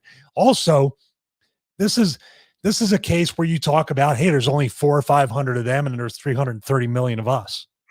This is even the same thing. There's really only, think about it, maybe 2, or if there was Stephanie or Carano, 3 or 4. How many black guys are there? It's got to be a dozen, 15, right? In the segment, there was fucking a dozen of them the other night. How about the fact that you can have, get this, how over the NWO was. These guys can be the next NWO and be cool and even start their own fucking wrestling company during the show. This is our hour. Mm-hmm. Like, the third hour isn't Raw Underground. The third hour is and Vince can come out and say, we're aware of what's going on, and we want to put black wrestlers, African-American wrestlers, minorities in a better light. What's that? BWE, Black Wrestling Entertainment. They take over a whole segment, and it's just for black wrestlers only, to shine and not be marginalized. Even to get into that, what we're saying there, they're back there. Carano, all 4 of them are there. And fucking MVP's cutting the promo. He tells fucking Keith Lee and Lashley to grab fucking Vince by the collar and take him to the fucking ring. And he says the Cruz and the other guys, Ricochet, and they go, if they cut the feed, you fuck them up and you beat the shit out of them right now. We got something to say. And they take Vince out there like a little fucking kid and throw him in there, and they dress him down for years of racism, years of it, and fucking emasculation and that kind of shit, and say that's fucking not happening here anymore from an old white motherfucker like you. If you want to say we run things, we really do run things. This is the power we have in 2020. So from now on, any black wrestler that gets anything goes through us first. And we sign off on everything that happens here now. And if you don't like that, then we're going to fucking come to your house and we'll take you out of bed just like we did here too, and think we won't do it. Test me and watch Vince cower, not in a character Vince way, but in a real, oh shit, I just got overrun and cornered on the street by some serious brothers type of way, man. Show me that real fear. And then we're talking change. Then we're talking Fox News. We're talking MSNBC to get back to the phony wrestling side of it. And now we've got a major story, dude. Because that's what people want to do to Trump, and they can't. So here's what you do to his best friend, who you can in a pseudo reality. Yeah, but like anybody would say, Vince and Bruce will never put themselves in a position to be wrong or not right or not powerful over anybody, black, white, or any other race. They're not going to do it. They're not going to do it. It's purely this company that you watch 5 hours a week of TV, and we're forced to watch 5 hours, is only there to serve the purpose of one. It's an audience of one. They said it when I was there.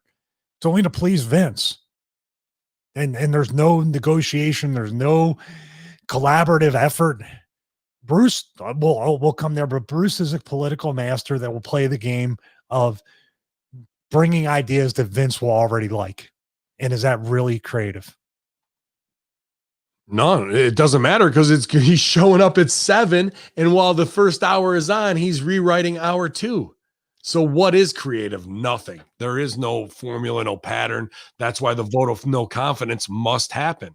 Like, how can you be investing in a show and in a company when their product isn't even solid and they're rewriting on the fly and it's being exposed? Well, we've got 40 million more cash. So our liquidity's up this quarter, and that's why our stock price is going up. Well, you also have 240 motherfuckers furloughed and laid the fuck off too. Like, but you don't say that kind of shit, you know, not fooling anybody. And it is a shame that these insanely intelligent, gifted, physically DNA superior genetically black men cannot get their fucking shit together and make a move on these motherfuckers because really, how much invested are they into the Black Lives Matter movement in this time when they have that? You wouldn't even know it was going on right now. If you didn't leave that performance there, you would never know there was one riot. You'd never know George Floyd was killed.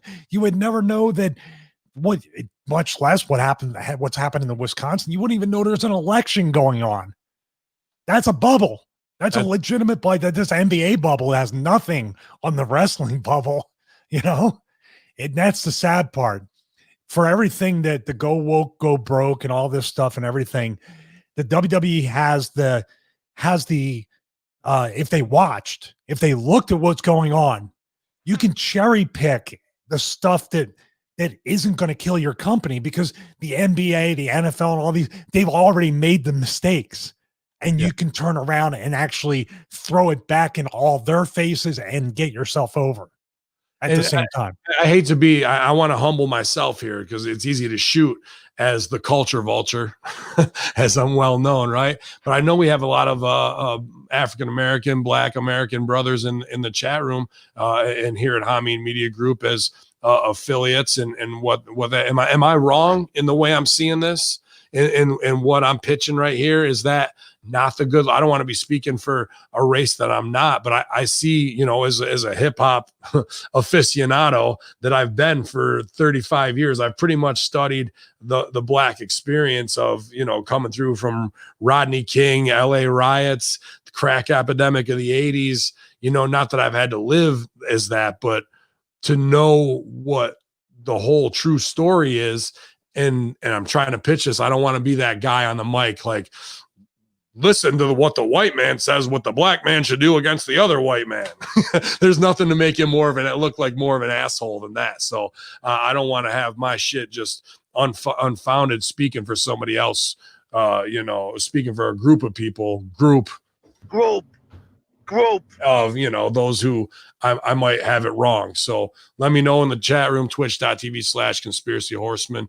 If you agree with that, or if you have an alternative opinion where I'm missing a big part of it that needs to be put in there as an id for positivity and to why wouldn't Vince want to look like more of a heel like Soros? That's what you need to convince him of and to expose him that way. So, well, here's the thing. If Russo was there at this particular point, or we were there, because we're learning off the Russo tree of TV writing, just doing the shows with them. He would sit down with them and ask them. He doesn't have to be an expert in knowing how MVP, Lashley, and all these people want to be portrayed.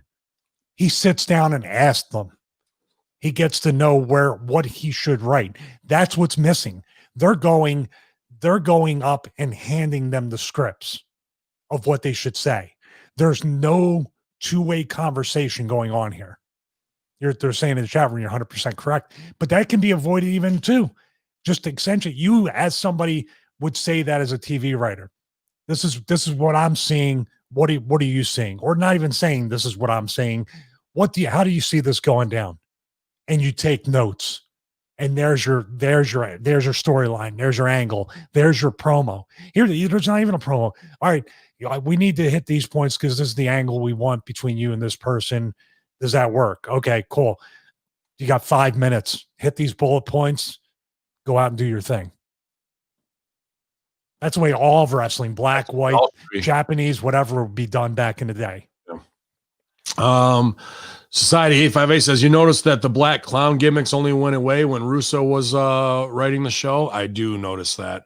That's what being a Northeastern and growing up in New York with an open mind. I think since that post-Civil War, if you're kind of from that Philly to New York corridor, we have like that weird pride that we're brought up with, that we're evolved because the North won the Civil War, and we are acceptant of all races in this melting pot that is the Northeast, even though we can play country and fucking say stupid words. I know plenty of people who do that, but we do think of ourselves as superior to Southerners because of that. And then you get a Jim Cornette, hey man, and then fuck the North and they don't do this, that, and the other bar. And then N-bombs come out from him saying it from years ago.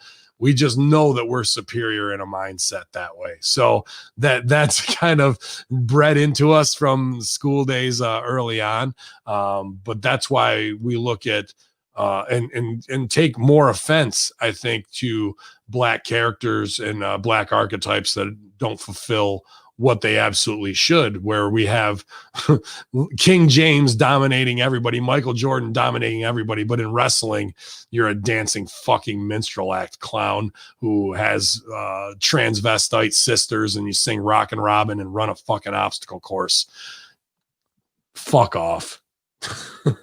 Really. Bella Twins introduced their newborn babies to the world. I never thought I could have heat with babies, but I guess I do already. Because where did they introduce them?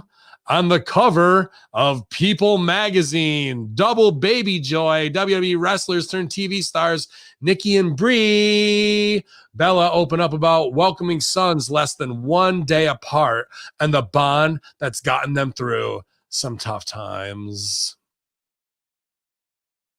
Congratulations. Here's the sick social media part of me. Not that I'm sick, but when you say that, did they induce the labor so they could try to be on the same day? Oh, dude, I wouldn't doubt that they were trying to get pregnant same time. I don't doubt that they're a whole publicist, that all this shit, they are the epitome of the Hills, what 90210 was and became the Hills, and then this lifestyle of being a shallow knockoff Kardashian. And now that fits right into the model of Bennifer and J-Lo's and all that shit. And now we're going to capitalize off our kids because didn't you see that? I know we're not up there with Brad Pitt and Angelina and them, but they got do you know that they got $250,000 from People magazine for to be the first ones that Blue Ivy and Jay-Z and Beyonce got $500,000 for Blue Ivy's pictures? Well, I can probably get you guys $150,000 on the cover of People. Okay, let's do it. And then we're going to get preggers at the same time. Like, all that shit is in there. Their whole baby line of baby bibs and high-end fucking change the shitty diaper tables. All that is all set and ready to go and capitalize off of babies to further their celebrity of shallowness in a Hollywood that is completely sunk from two girls who you can't even listen to them for more than 5 minutes without wanting to claw your own eyes out. We went from, the chat was so apropos to say, we went from probably one of the most important like world event directions going on, one of the biggest stories, and something that our country could crumble from, and trying to use a television show to uplift and send a positive message to two people that are absolutely famous for nothing at this point. And people buy their shit. This is the I just Dude, gotta. I'll tell you what, Hollywood's happy because they got 2 more fucking kids in the fucking assembly line right now. They're looking at these babies saying, can I have a facial from this? Can I how can I get the adrenochrome? I think this is important though to point that out because the chat room is nailing. We're going from Black Power and the lives of human beings. Well, these are lives, two new lives, and I'm not going to heat on babies. I was just ribbing, but like they are being pimped out day one to be on the cover of People magazine. But this is the strangest like world we live in for the Nancy Browns, who are amazing. Which baby do you like better, Hunter or Connor? Like, you know, whatever the fuck it is, like that these conversations will take place.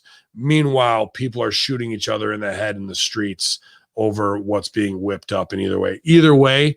It's a complete false universe that we're buying into in a time of insanity, 1984, just to point out how far they are on the spectrum and that they're both being talked. And actually the People magazine with these fucking girls and these meaningless children on the front of it will get more play than the lives of human beings struggling for their own civil rights in this country. Yeah. And they could have had a message too about now they have babies growing up in this world and what do they think about that? Like everybody, there's people not having children right now because how can you bring a baby into this world?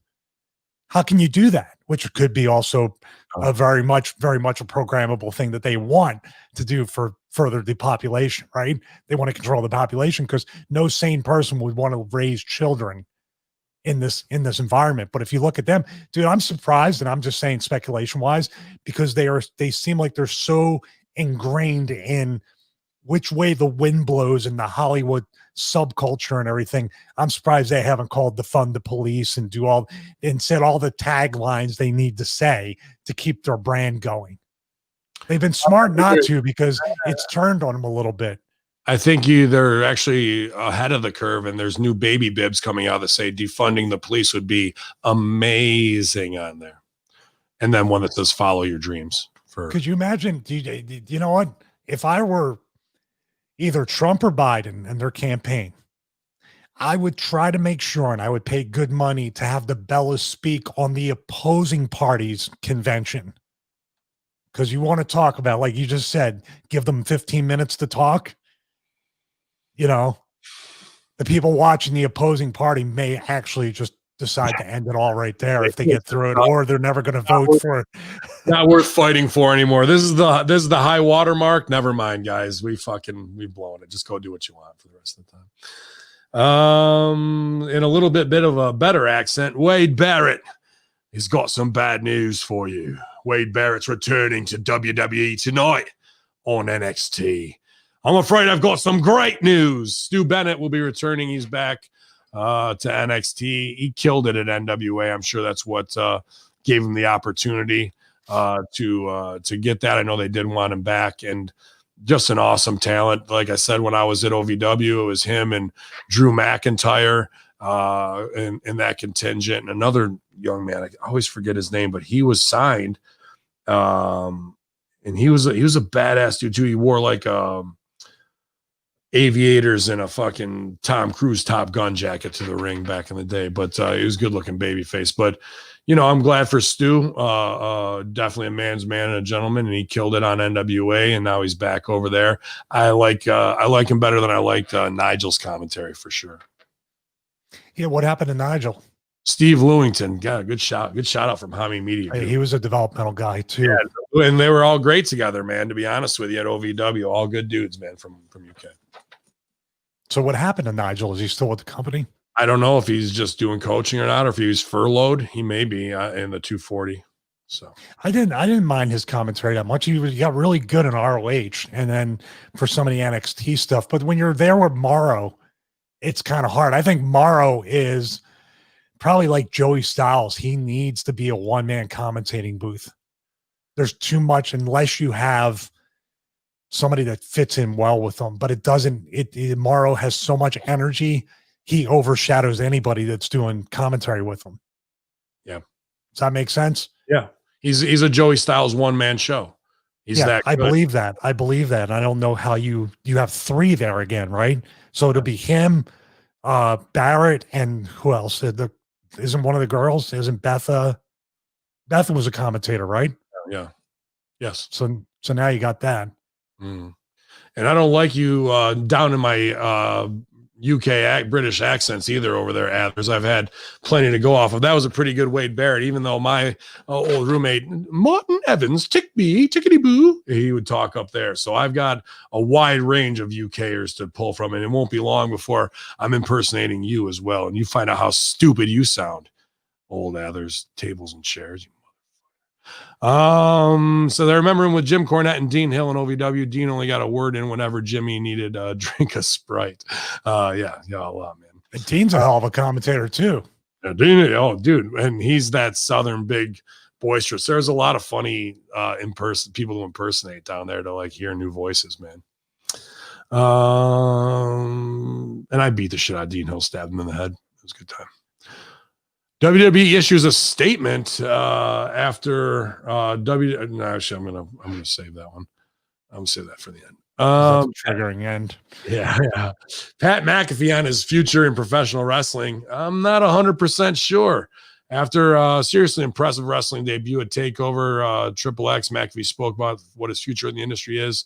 He said, so for when it came to the match on Saturday, I was only focused on that match. I was only focused on, okay, how do I go in here, put on a hell of a show, hell of a fight, and get a win? And then I'll worry about everything after that on Sunday. We'll cross that bridge when we get to it. I've heard a lot of conversations start all around me, and there was a lot. Even my mom was asking, well, are you going to do this again? And I'm like, well, let's worry about that on Sunday. He said, and then I got to Sunday. Obviously, I woke up, neck was sore, back was sore, foot was sore. I got flipped on my head. To be completely honest, I'm not 100% sure what's going to happen. I'm not under contract to do anything else with Mr. H. I assume he and I will talk about this. And at some point, I heard his comments in the press conference afterwards, which were very nice. Yeah, well, I think they did the wrong business. And I think the match should have been with Mr. H going forward. But that's just the short-sightedness or the fact that they didn't want McAfee to really get too over and they switched the finish, and Cole did what Game and Sean are famous for. And instead of saying, wow, we could actually draw more eyes here and do a little 3-match storyline that would be overarching and do it, instead we're back to square one again, having to rebuild the feud with him and Triple H instead of letting it spin out of what would have been a McAfee win here. Do you think they just did it and blew it off and won because they aren't sure if they can get 2 or 3 out of them? You have to commit to the 3. Get them to commit to the 3 before you even have the 1. Get them to promise that he'll do it somehow in writing, and then just have that in the back pocket. This 1-by-1 booking thing, when you're looking at, you look at the numbers his show has and how much you can get promoted over 6 months, just having him talk shit or do whatever, or just for the fact that WWE is in the eyesight of that entire show, which every clip, I mean, I wish our content got that 100 to 200,000 views. He's going from CBS Sports Radio to now XM, Sirius XM. He's growing and growing, multi-million-dollar deal with FanDuel. Pat McAfee is fucking got the Midas touch right now. And I have no doubt, let's get this guy signed. He might even be fucking going in and out of Monday Night Football. And you got that Monday Night Football. Hey, by the way, I'll be on NXT Wednesday wrestling, or I'll cut a promo. ESPN works with WWE too. So, dude, there's so much stuff they just killed with him just putting Adam Cole over the first match. In my opinion. I agree fully. And I think the way that finish went down and killed that it was a call from politics backstage to slow that down. And how's that working out for you? Yeah, doing good stuff. I love using your line now. Thank you. How's that working? Braun Strowman reveals that his beard is not as good as mine. Well, actually, it probably is today because I haven't shaved in like 3 or 4 days. So, no, Strowman reveals Vince McMahon told him he wasn't ready to be a champion in 2019. Strowman recently revealed a time when he had to swallow a bitter pill. As Vince McMahon told him he wasn't ready to be world champ. Strowman finally got his hands on the Universal title at WrestleMania 36, defeating Goldberg. It was a moment he seriously worked hard for. Sure. He says, he gave me a really hard pill to swallow. Vince McMahon told me that it's not my time yet, that he's not ready for me to be champion, that something isn't right. I can tell you what isn't right. I don't know if it's something I've done, if it's something that I need to do. Wow. Yeah. I don't know. I just don't know that dressing like pussycat dolls, dressing like fucking Wonder Woman, and dressing like an elf. I don't know why he just doesn't see me as champion. No, that's not in there. I added that. But I have trust in Vince and that Vince is looking out for the company and my well-being. But at the same time, hearing him say that it's not my time, it fucking pisses me off. I want more of this than anything else in the world. I want to cement myself in history as the greatest big man to ever do this. I'll be Universal Champion. I'll be headlining WrestleMania, and I'll be a Hall of Famer. It's not a matter of how, but when. Now hand me that fucking elf costume.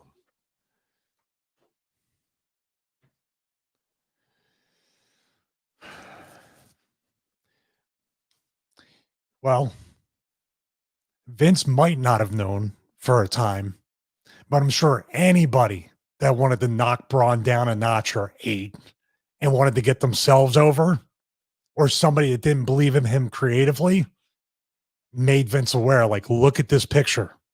Yeah. So Vince might not have been the one to say no, but he sure as hell got enough intel. Like, Braun buried himself. That's all it is. Braun buried himself. And the title doesn't mean shit anymore anyway. They didn't make it, it's just being passed around like a prop right now anyway. So what's it mean? But why are you even giving these interviews when you're showing an entire new side of your character? It's almost heelish. And now you're saying, like, what was the one where the Killer Cross? I'm not this guy you've seen in every vignette and every bit of money that's been invested in my character. I'm really just a normal guy that I get hurt and I go to the trainer and do all. No, you're not. Braun, you're not either. You shouldn't be doing that. Bray Wyatt doing fucking ESPN and saying, I love I wanted the fans to come back. What are you doing? How do you make a profit? How can a network look at this and go, why should we, how can an advertiser, like, how can you look at it and say, like, why is anybody watching this shit? His dad should kick his fucking ass for that. Like Rotundo? Yeah. If you're Braun and you're first generation, you're doing that shit, maybe you'll get a little pass.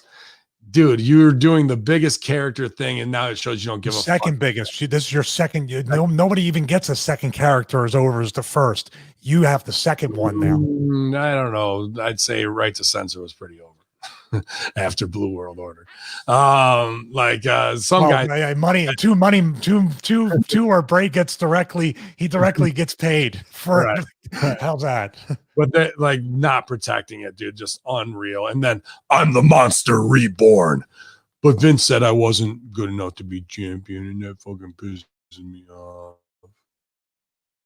And now I'm gonna go take pictures on Instagram with Alexa Bliss, and we'll call ourselves Team Little Big, and nobody cleared that. And why am I not pushed? I don't know.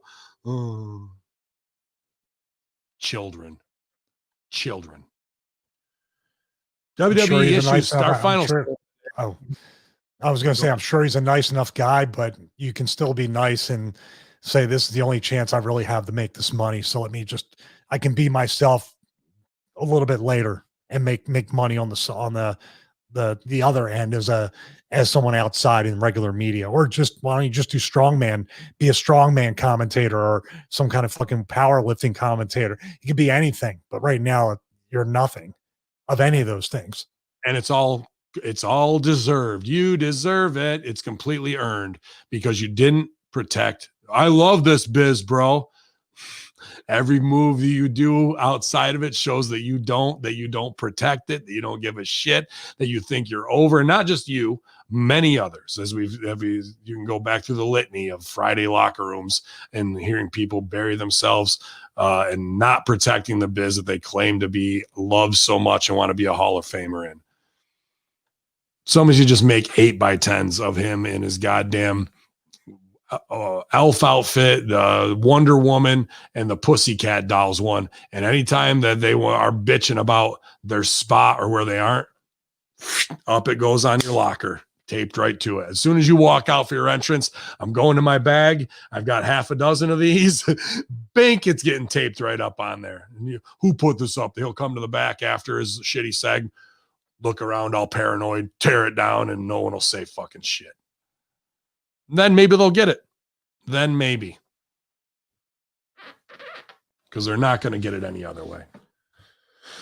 WWE issues a statement after Triple K appears in the Thunderdome. Our new character, Triple K, is going to WrestleMania. WWE issued a statement in response to the abhorrent, quote unquote, behaviors that occurred during the final moments of this week's Monday Night Raw. The show closed the segment, saw Dominic and Rey Mysterio attacked by a Retribution faction. Excuse me, while a man in what appeared to be a KKK outfit made it onto the video wall front and center of WWE's newly built Thunderdome. This abhorrent behavior does not reflect WWE's values, and we have zero tolerance for these unacceptable acts. Cue the ninjas. No, sorry. The company told Pro Wrestling. Get our truth out there. We are working to ban those involved from future events, and per our policies, any inappropriate actions result in removal from the live stream. So it sounds like they've got it all wired and nothing should go wrong this Friday whatsoever. It's all figured out. You were glitching again. Slow, fast, slow, fast. Oh, shit. Really do I need to go back and read? No, I can hear. I never heard anything. You got the your commentary about how everything's fixed now and it should be okay. What have you? This is what I mean. You're going to do one of two things. Either you're just going to hope for the best, which means that's not going to be the best. And the other thing that you're going to get is everybody who is like, you're going to get the NXT fans that were behind the plexiglass now on the LED. You're going to get that. Yeah. Well, I don't even think you're going to get that. I think you're going to get 240 furloughed employees all on that, and it's all gonna fucking be worked. Yeah, every one of them. I want to be the person working the canned responses that got Keith Lee's reaction as a boo, and instead of a cheer, wrong. Oh, I pressed the wrong button on his stream deck. My God, I can't get it. Oh shit! Unreal. So, dude, man, I know that they back themselves into a corner with that. And I give them credit for creating the whole atmosphere and actually bringing back some pyro, some flames, and doing whatever, trying to dress it up a little bit. But man, wasn't there somebody in there going, hey, I hang around sick fucks all the time. I want to give you a little bit of information on how this might go bad. Because everybody has that little troll in them that like, I'm going to say something. I'm going to do something, get my little jab and get out. This is what, no, there's kids in there. I'm sure they fucking, how old's that chat roulette stuff that used to go around? It's probably about 6 or 7 years old. Well, how about the fact that like people, that the term is what, slide into your DMs? Yeah. Like people do shit that like when they're anonymous or when they aren't there in person. Now you're like, hey, we got a live video feed. What do you want to throw up there? What are you thinking this week? I think we're definitely gonna either get some twerking or some titties from Insta Whores will probably be on there. And I think we'll get another Saudi thing like that, or else we'll get some maybe somebody will actually try and do an actual BLM thing and show the George Floyd footage or something along those lines. I think you were right. We'll get like, if they're wrestling fans, you could get the Page sex tape. Yeah. Could get that. I want people, dude, but I said you and I and Russo are going to try to do it next week. Going to try to log in. Might be start right. Putting over the brands or whatever. Yeah. I think they would. I think you guys are recognizable and they would whatever. But with me, if I went in on gimmick, they might think it's somebody from the House of Saud sitting there. No, they would say, no, that's another Saudi live feed. You got to cut it off. It's going to happen again. What about just putting up like, you know, like Google WTC7 or investigate 9/11 or whatever, put those things up. Yeah, any of that shit, right? Absolutely. So we look forward to you guys getting on there. The link was out there. If you're gonna get your troll hole on, definitely be smart about it. I'd try and get in and do a couple of these for Randy Orton and wait 2 or 3 segments and then unleash the power that you have inside of you. Whatever you got, something smart, something funny, whatever it's gonna be, man. But there's gonna be. I think it's gonna be a new Titantron. There's going to have the match on there or something. They're not going to do this. Yeah. Maybe week 2, not week 3, or they're going to not go live. Yeah, that could be it for sure. Or which means USA and Fox is breach of contract again. Not a live show. Oh, what are you going to do? Did NBA actually shut down because they saw WWE and were worried about having beheadings and KKK on their fucking video screens because they hadn't been fucked with and now they want to get ahead of it? They banned Packer McAfee, by the way. Really? The NBA, he was on a virtual fan thing and they banned him. He talked about it on his show. Killer, man. Killer stuff. But that is the finish of our headlines. I can't take them any higher than KKK in the Thunderdome. Yeah. And we're going to see if the KKK gets payback this week, pal, for everything that's going on. I don't think they will. But people missed a pre-show with It's All About the Tarps. They missed that one. Yeah, we did. Well, we'll bring back the pre-show. Mm-hmm. Well, there are no tarps because there's no fans to not fill in the seats for us to tarp off. So the tarps we're going to have to switch and pivot it. Maybe we should get that guy to do a parody song of for the LED panels. Might need to. But yeah, man, we'll see what goes on the Friday night SmackDown Live self-help group. I'll be back here as DJ Culture Vulture spinning that 90s hip hop to see if we get kicked off the airwaves again at twitch.tv/conspiracy horseman. Because fuck it, at the end of the day, if it's Twitch, guys. People are dying in the fucking streets. And we're here talking about fucking newborn twins that were gestated specifically to be cashed in on People magazine. So how important are our fucking stupid lives? Not very. I think I will show up with the white shirt and tie and then start trying to make everybody not have fun on the LED panels. That would be phenomenal, dude, to have right to censor on there. Just sit there and look at the match and just be like, just shake your head for an hour straight. Here's another thing. This is where I anytime someone does a move, everybody on the LED panel holds up the Jericho 0, like judging score. Just 0 is That's good. Come on, man. We can have a lot more fun with this and not be so negative, but still give the message that this is bullshit. Yeah. Oh man, I was going to have to talk with you before, but I'll talk in the chat room here. I have still thought about doing, I'm just like, this is like Brian on Family Guy writing his novel, but I'm still trying to figure out how I can do my own little piece of content because I always want to create and have my one-man show. I even thought about doing a morning 6 to 6:30 or 6 to 7 a.m. since I'm up, live stream and put it up on YouTube or Twitch and cover 3 to 4 different categories that I like. Meaning I will cover NFL, the transactions, other things. I'll cover a little bit of wrestling because I wanted to talk about the Bagwell thing and my thoughts on it, individually. And then it would be like fitness and maybe even some tech or video game stuff, kind of split them up into 10 or 15 minute segments. I don't know.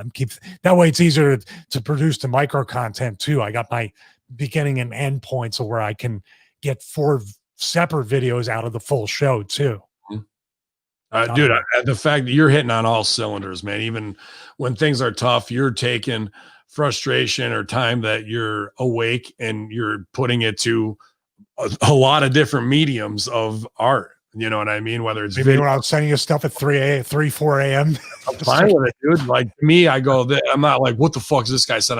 When I see that, I go, dude, this guy is living to his full potential artist life creative right now, which is why I think we're here to push ourselves. It's not whatever, if that or the other for the afterlife. It's while you're here doing it. And a lot of people just sit there. If I watched half of that shitty movie on Netflix, Drunk Parents, and I fucking go, what the fuck am I doing wasting my time on this asshole. I thought maybe Alec Baldwin and Salma Hayek maybe it's just paint by numbers shit that makes me look at Netflix and go, where's our fucking deal? Because if this is making it to fucking air, I can outshine this 10 times over. And then I go, let me focus on my thing that's going to fuck you, Alec Baldwin. I'm taking your spot. And I feel that I get that pumped about that when I see like, sure, he might be up because it's tough with the dog and what's going on at 3 a.m, but he's not sitting there not doing nothing, man, mailing it in. That shit inspires me to be like, what can I do more now? Where am I switching gears to go? So, and it's not just in one medium. It's video, graphic design, production, health and fitness. Well, like a lot of different endeavors all in one day, switching gears. So don't ever fucking feel bad about sending me anything at that time of night. If anything, it pushes me to do more. It's like, oh, I can't let this guy outshine me. I got to fucking stop. And Swinger, like the old school worker, he's not a gimmick, hasn't answered. Like, here's my shirts I'm giving you. And he's like, nothing. It's like, oh, God. We're still burned out from our call. Yeah. The guys are pumped for doing shirts at Hamin Media Group for Swinger. So we just need to get his login info and take it off his plate, and we'll have it all set up for him. All right, cool. Stevie, what are you going? Cool. I don't know if I sped up there or not, what have you. I haven't heard any weird stuff, so I'm sure that whatever the fuck is going on with StreamYard this morning. We'll figure it out. Twitch.tv/Conspiracy Horseman. We will be back for the Friday night locker room, Friday SmackDown Live self-help group. Horseman will be out with this on Friday morning, and I don't have to do AEW today, which frees me up a fair amount to do some other things. So I appreciate those guys switching their shows around. But you can catch Chris Silvio. We had Jenna Van Muscles filling in last week as well, along with MSG, and they had a good time covering that Brody Lee show. So we're not just leaving it off. We're just kind of piggybacking off them. So maybe on Sunday it'll be Light the Fuse if you guys are looking for that for strictly AEW content. Stevie, what are you working on today, man? Well, I got those 3 boxes. I hope they did come. I got an email from Alpha Outpost, that outdoor and survival gear stuff. I got 3 more boxes from them, so we're adding that to the channel. My wife and I did a fun little video comparison, the Rode Pod mic to this on the tech side, and of course I'm going to do some other fitness content this week. But today I think I'll start ironing out the production stuff to figure out how that will go, what time, if it's going to be a stream or just recorded stuff. And I could still call it Stevie Richards Broadcast. I like the warm up name that they got here. Wait, I'll look at the chat. Warm up with Stevie. That's kind of a cool name. I like that. Yeah. Can't wait to steal that and monetize it. But my whole thing is just trying to take whatever I can every day. And, the thing waking up in the morning, my wife had a harder night than I did because she had to sleep on the floor with the dog. She got 2 nights sleeping with the dog on the floor, rougher on her. But I got up at 3, I worked out, and then I decided to how can I take the attention off my own emotions right now and help Swinger and put some stuff your way, do Russo stuff. It was really just a distraction more than anything to try to produce that stuff. And that's what carries us. But you got 2, it's like working out or even wrestling. You've heard this before, probably from Rip. You're hurt anyway, you might as well finish the match, or it's going to hurt anyway, I might as well do it, right? Yeah. I might as well make the most out of it. And this way, and then when you're hurt, that's when you learn the most, because you sit there and shut up and watch and listen. Yeah, pretty much. So that's about it. And also StevieRichardsFitness.com. I'm looking and trying to create that beginner yoga series. We actually got one of our headset mics from Saramonic, so I can have a headset, and then supposedly being shirtless is a good conversion of sales off of the Raw SmackDown review. So, going to do that. And also the beginner yoga series will be something. I'm also playing around with the power bands to do like a strong 5x5 program, because people are really looking to gain some size. Then bands do that, but those power bands are very unique and very specific. So they're not necessarily beginner workout program, but there's something that I want to add into the lineup. Nice. I'm going to probably go to double bands, probably orange and yellow together on my Dynapros. but I saw the yellow one starting to get a little fray in the center from where I loop it over. So I'm just waiting for that moment when I'm doing chest flies forward and I get that snap across the back. Well, excellent time to say Dynapro is a lifetime warranty. So if it's like that, you can always email me. I'll copy them on the reply, send a picture, and they'll send you out a free one. You don't even have to send the old one back if it breaks. I will, but I'm also looking. Things like that make me laugh, even if it's against me. When things go haywire, if nobody's getting hurt too badly, that jackass level amount of pain where I'll have a big welt across my back. You saw the one I did when I tried to do to figure out leg presses with the band, and it came back and smacked me in the face. So I know my moment's coming in probably the next week or so. So it'll be a good rib on me. Like, oh, here it comes. Every time I push her forward, I'm like, oh bitch, here it comes. And then I get another rep out. So it's the most dangerous game, man. But we're trying to get in fitness shape as best we can all through this fall, in case that 2CW show has to go down and I have to just show up and beat the shit out of everybody in the first segment to shut it down. So I gotta make sure I'm at my physical peak, and I'm doing that with fight tips right now and StevieRichardsFitness.com, you guys. So join us as soon as you sign up for that at a super cheap price, way below what you should be paying. In fact, just pay twice because that's what it's worth.